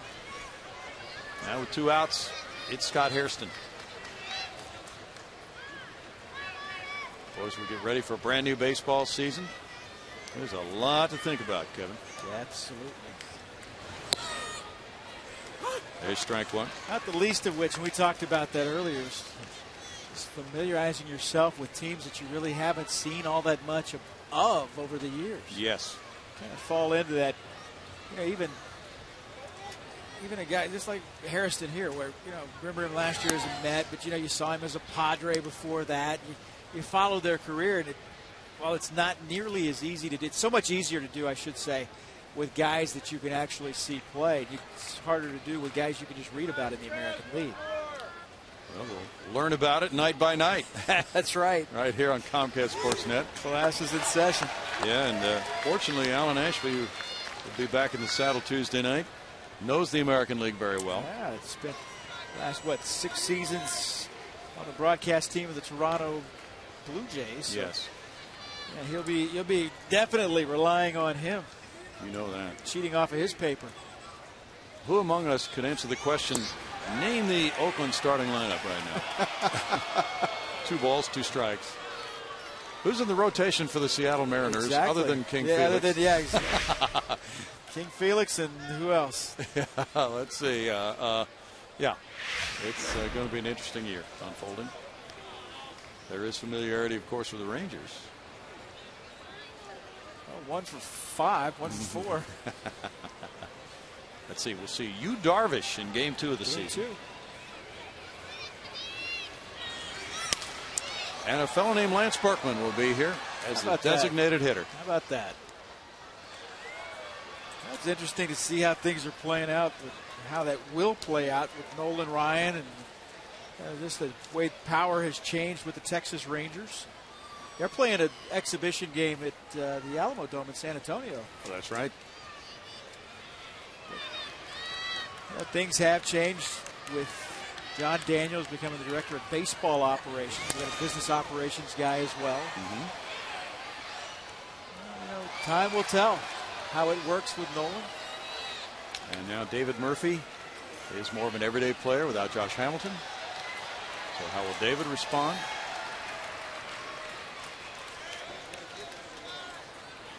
Whatever the case may be, over the last few years, that obviously John Daniels and Nolan Ryan, whoever did what, did a nice job at building that franchise.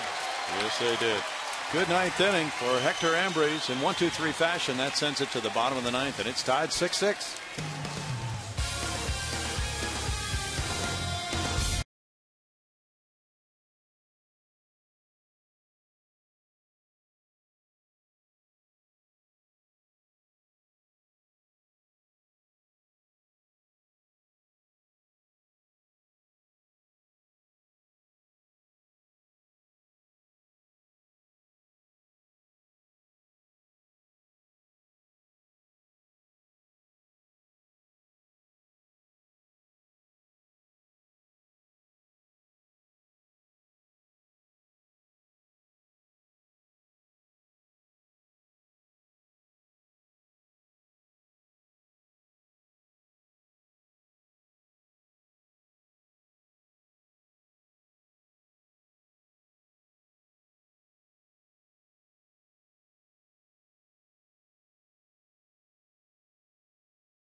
The bottom of the ninth, tied up with the Chicago Cubs 6-6, and fans will notice a lot of new when they arrive to the ballpark this time around. And along with the new colors, the new look, there's also a new manager, and this whole managing gig is new to Bo Porter. Bo talked with local media today, answering a lot of questions about opening day and making his debut as a major league skipper, and he was quick to say this is not about Bo. This is about the Houston Astros and the direction that we're wanting to go. So he's trying not to let any of that affect his players come opening day. Well, he's the right man for that, that's for sure. You're talking about a guy that everybody pulling on the same end of the rope. He champions that. He's got a bit of a football mentality to it, but boy, he is everybody pushing in the same direction, that's for sure. Brandon Laird leads it off. Sean Camp on now for the Chicago Cubs, a 37-year-old. He's been around a while. Went 3-6 in 80 games last season as a Chicago Cub. Bouncer up the middle, and it gets on through into center field. A single for Brandon Laird to lead it off here in the bottom of the ninth inning. Starlin Castro, I think that ball may have gone under his glove. Let's see if he overdove for this, if you will. Nope, went right off kicked right off his glove.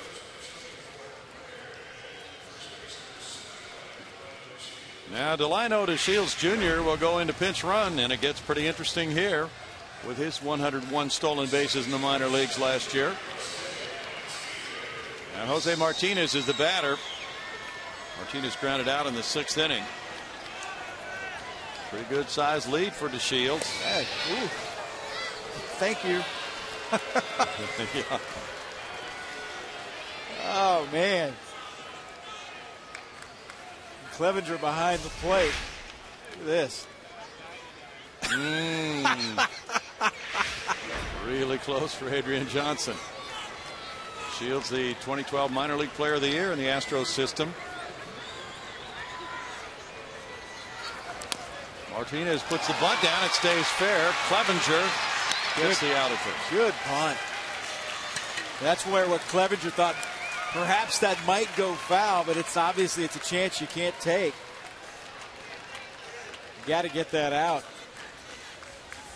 Shields at second now. Here's the play. I don't think it was going to roll foul. No, sir. You deadened that ball very well. I am a huge Anthony Johnson fan there at first base. And now it's Cedeno batting. Cedeno struck out in the 7th inning. Takes the slider for ball 1. Jonathan Singleton is on deck. Interesting night tonight. And now the Astros would like to make it their 15th spring training win. If they win tonight and tomorrow, they would wind up 16-16 with 3 ties in spring training. It seems like it's a come from behind win every night when they win ball games. And again, I think that is a byproduct of having young players wanting, not that veterans don't do their best, but from a standpoint of maybe a little more intensity from a young player who's trying to impress.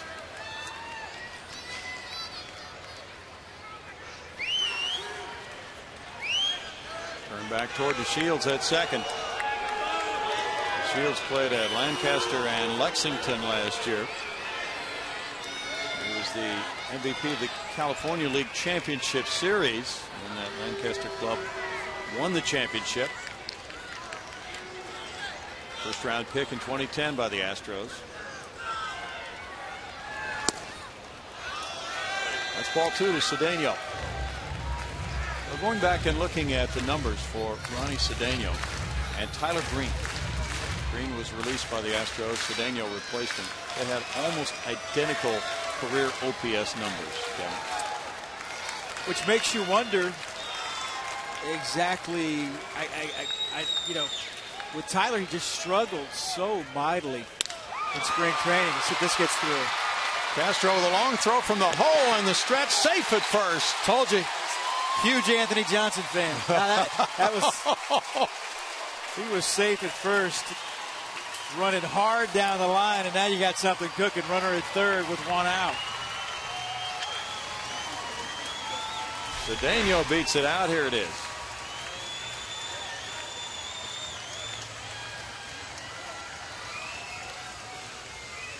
And his first and third, 1 out for Singleton. Did he? Yeah, he's there. Made it. All right, time to go home, boys. Right here. Jonathan Singleton. Fans came to see you hit. Send him home happy. Singleton was 3 for 10 coming into this game tonight. 2 homers, 6 runs batted in. Outstanding production for just 10 spring training at bats. Infielders are in tight. And DeShields, the speedy one, at third. You know what? I'm not sure how close I'd want to be to Jonathan Singleton after seeing the ball he hit the other night. Strike 1 for Camp. Fly ball wins it. A lot of things win it for the Astros here in the bottom of the 9th inning. JD Martinez is on deck. Foul back, and it's 0-2 now. Contact now is what he needs with the 0-2 count. Speedy runner at third.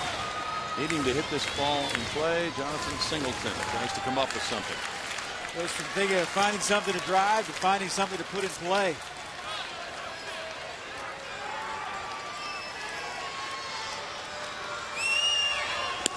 Oh, he takes strike 3. 2 outs. Now J.D. Martinez bats. Ooh, I'm not sure. It's hard to tell, different angles. I know one thing for sure. Jonathan Singleton didn't think it was a strike. Nope. The Astros are warming up a pitcher.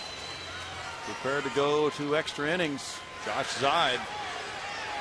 J.D. Martinez would try to end it right here. He struck out in the 7th inning. That's strike 1 to him.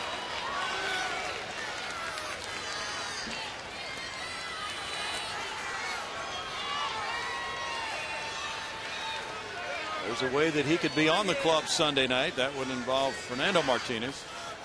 Runner going to second without a play. Check swing call. That's called a strike.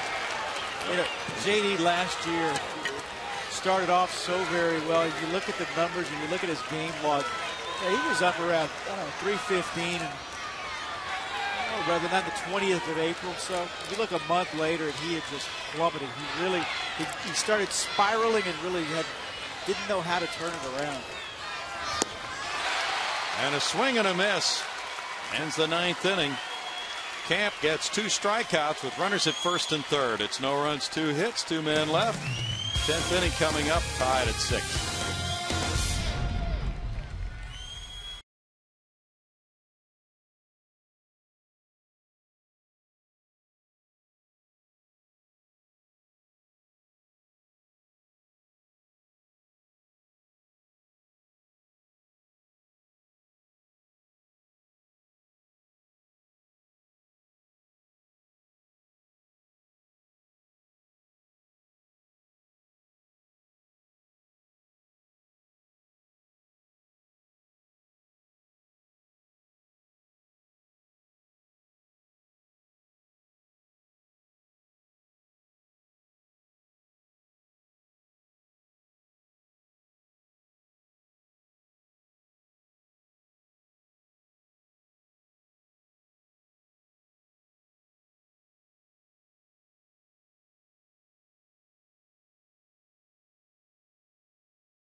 As we go to the 10th inning. 2013 is a whole new ball game for the Houston Astros, and pro-rated season ticket packages and flexible mini packages are available now. To learn about the exclusive benefits and pricing, or to get your ticket packages today, call 877-9-ASTROS or visit astros.com. Going to the 10th here, Brownie, and I think we're going to have seen all the different parts of the Hunter Pence trade, with the exception of Hunter. Here's the Josh Zeid part. Well, Domingo Santana's here as well. Jared Cosart is not here. He was a part of that deal, but yep, we have just about everybody involved in it. A lot of pieces coming this way, and Josh Zeid, one of them. 6'4", native of Florida, born in New Haven, Connecticut, 26 years old. Josh Zeid will work the 10th. He went to Tulane. 10th round pick of the Phillies in 09 for that trade in July of 11. Along with Cosart, Singleton, player to be named later was Domingo Santana, in exchange for Hunter Pence. David DeJesus leads it off in the 10th inning. He has 2 hits and 4 at bats. There's certain moments you remember, and I remember so well Hunter coming off the field in Milwaukee from right field. Once he had gotten the call that he had been traded, there was a lot of speculation that he would be traded. It was an emotional night for him, needless to say. Jesus looks at ball 1. Josh Zeid has been in minor league camp. His last outing in an Astros game this spring was March 8th against Washington. He got the win with a scoreless inning in that game. It's 2-0. 9 hits for the Cubs, 8 for the Astros. No errors in the game tonight. Cubs have stranded 3. The Astros have left 6. The Astros have played 3 tie ball games this spring. Gonna win one here. How about that? Sounds like a good way to go home. Yeah, why not? You're gonna stay for 10. You may as well win it. 3 balls, no strikes. Pitching has settled down. I don't know if the bats have gone quiet, but you've got some guys, especially for the Cubs, who I'm not sure brought as many, since it is a home game, about a road game, I beg your pardon, they don't go home from here. Somebody didn't bring quite as many players. There's a leadoff walk. Well, DeJesus, who runs pretty well, is aboard with nobody out. And Starlin Castro will be up next. The Astros talk about their defensive plans now. Jay Chapman, a right-hander, is warming up for the Cubs. They do have several guys from minor league camp. They're just waiting. Well, they better get them in a hurry. I'm not sure. I know that in games earlier this spring in Florida, they played 10 innings. Yeah. And have you ever seen, do you remember a spring training game really going any longer than that? Not really. Not really. Well, this is my penance for the game that I did last Sunday. Okay. Because it started raining in the 5th inning. That's right. And everybody went home. You guys had the rain shortened affair. To this day, unbelievable. I know everybody says, well, that's Florida weather. But to go from absolutely not a single drop of rain, no drizzle, no stuff, to just an absolute deluge. I know Ankiel hit a ball. I think he may have punctured a cloud. The ball hit a high pop fly and got to first base, and they made a pitching change.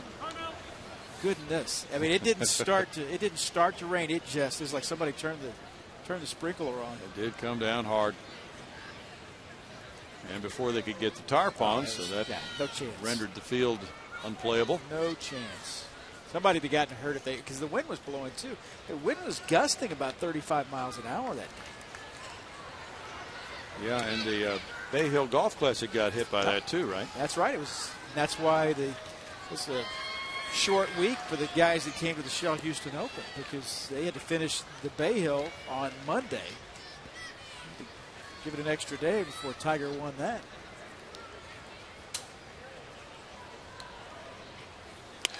The bunt back to Zide. He drops it and throws to get him. Nice job of not panicking. Dropped it, but knew he still was able to get his man. Starlin Castro completes the sacrifice. 1-3 play. Getting DeJesus over. DeShields, by the way, has stayed in to play second base. And Jose Martinez is at third. And Singleton broke in, then he got back. And this is you talked about Delino DeShields staying in at second base. And, you look at major league personnel, you look at minor league personnel, you take a look at Delino DeShields, but where does a guy fit in that organization? Where he might be blocked, because obviously Jose Altuve is here right now. You wonder just for how long. Those are the questions you have to ask. You got to project how long it's going to take for a guy like Delino DeShields to project out to the major league level. How long do you think a guy like Jose Altuve, who is obviously a very young player, is going to be around? Rizzo took ball 1. Sometimes players change positions if they're blocked. Absolutely. DeShields was an outfielder, then converted to second base.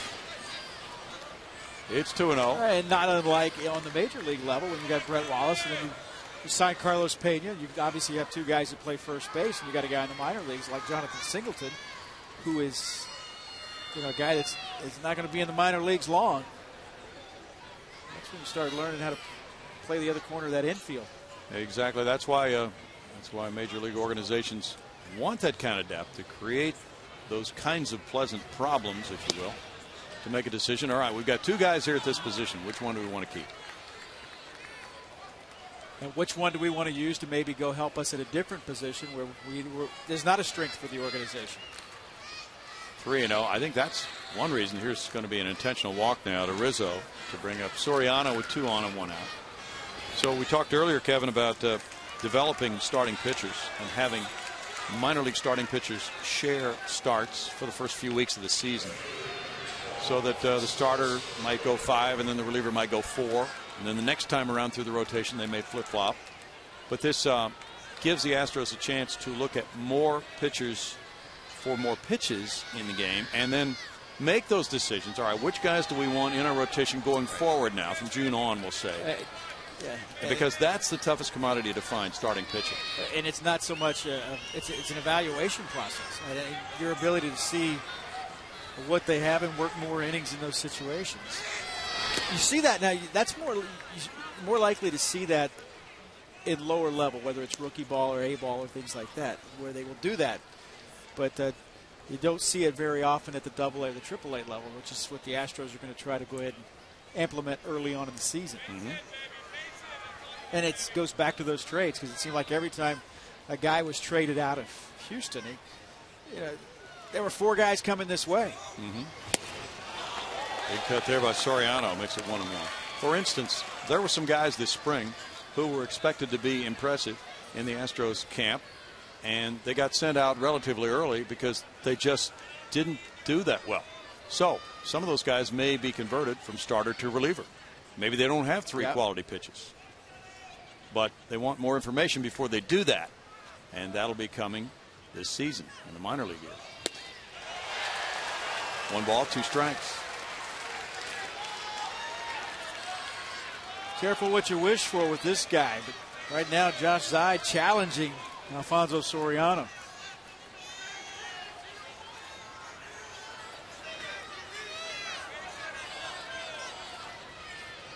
Zeid had a 5.59 ERA at Corpus Christi last year in 47 games. He struck out 66 in 56 innings.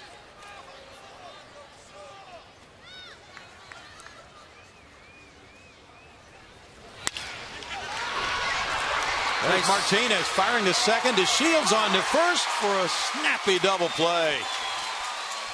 Martinez, who just moved over from second to third, makes that sliding play, gets up, guns a throw, and then the Shields turns it into a 5-4-3 twin killing to send it to the bottom of the 10th. Gotta win it now after a play like that.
Bottom of the 10th inning as we go to the bottom of the 10th, tied at 6. Looking for the perfect way to combine business and baseball, or a unique space to hold your next event with state-of-the-art meeting spaces. Minute Maid Park can surpass all your needs.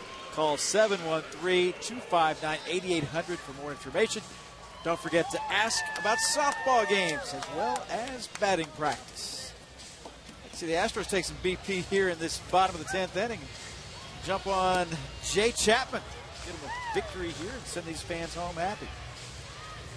Chapman, guy up with the club a year ago, competed in 13, make it 14 games for the Chicago Cubs. 0-1 a year ago. Actually pitched against the Astros at the end of the season. He was a September call-up. Astros lost at the end of the season, 5-4. Then the final day. That's the last time the Astros saw him. The last time he pitched against Houston.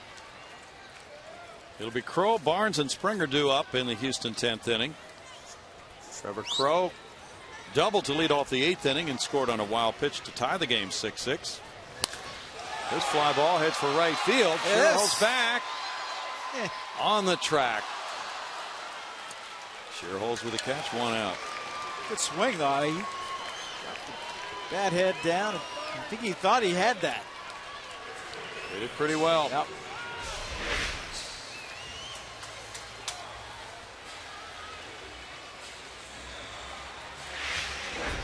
Just missed it. Scherholz got back for the play. Now it's Brandon Barnes. Barnes with a strikeout and a sac bunt. George Springer's on deck. Nobody currently warming up for the Astros. That's high to center field. DeJesus backing on this one. And it's 2 outs. And George Springer has a walk and a strikeout looking. Chapman's from Panama City, Florida. He came in a deal with the Atlanta Braves last July. So how does this work? Somebody throw a white towel out from the dugout? We haven't seen that, but they like probably boxing? Talked before the game and said, hey, 10 innings will be enough tonight. If we're tied, that'll be it. We're guessing, but we don't know that. But nobody warming up for Houston right now. There's ball 1. Doesn't mean Josh Zeid can't pitch some more. But there is a day game tomorrow, Kevin. Yeah, I think we're done. I would agree with that. 2 balls and no strikes. We could just sign off. You know, we have that. I don't know if we have that power or not. I know. I guarantee you, we were off the air before that game was called in Florida the other day. Yes. And why, I really don't know, because we had no place to go. We opened the back of the booth, and it was like a hurricane blowing through there. Now, if the game were tied after 10 and we signed off, how many people do you think would check the box scores to see if they played anymore? I know you would. There's a juggling play. Oh, it's thrown away by Rizzo, and now the inning is going to be prolonged with that throw from Valbuena. And runner at second, and 2 outs now as Springer is able to advance on the overthrow. Now, see, I wish this ball hadn't gotten up into the stands because we're in the dugout. I would like to see just keep running. Just take off running. Don't stop. That's a 2-base error on Valbuena. And Carlos Corporan will get a chance to win it right here. Springer at second. Corporan is 0 for 2.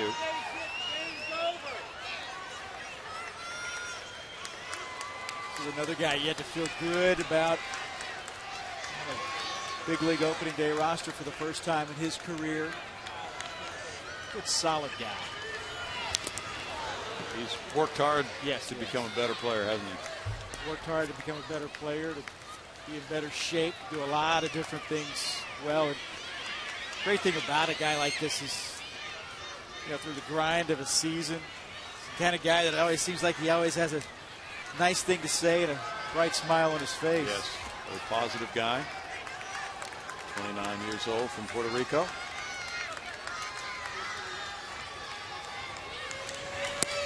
The Astros have improved their catching depth in the organization since last year. That was a huge, I mean, and not a lot of, let's face it, not a lot of teams can boast catching depth in their organization. But that has been something that has been sorely missing in this organization, in a lot of different positions, with catcher especially. Popped up. Rizzo's coming in. This could get interesting. That'll do it for the 10th. We're done. I see the white towel. They are waving to each other from across the way. We'll see you tomorrow at 1:05, guys. That'll do it for tonight. It's a 10-inning tie ball game. The Astros' 4th tie game of the spring. Cubs 6, Astros 6 in 10 tonight.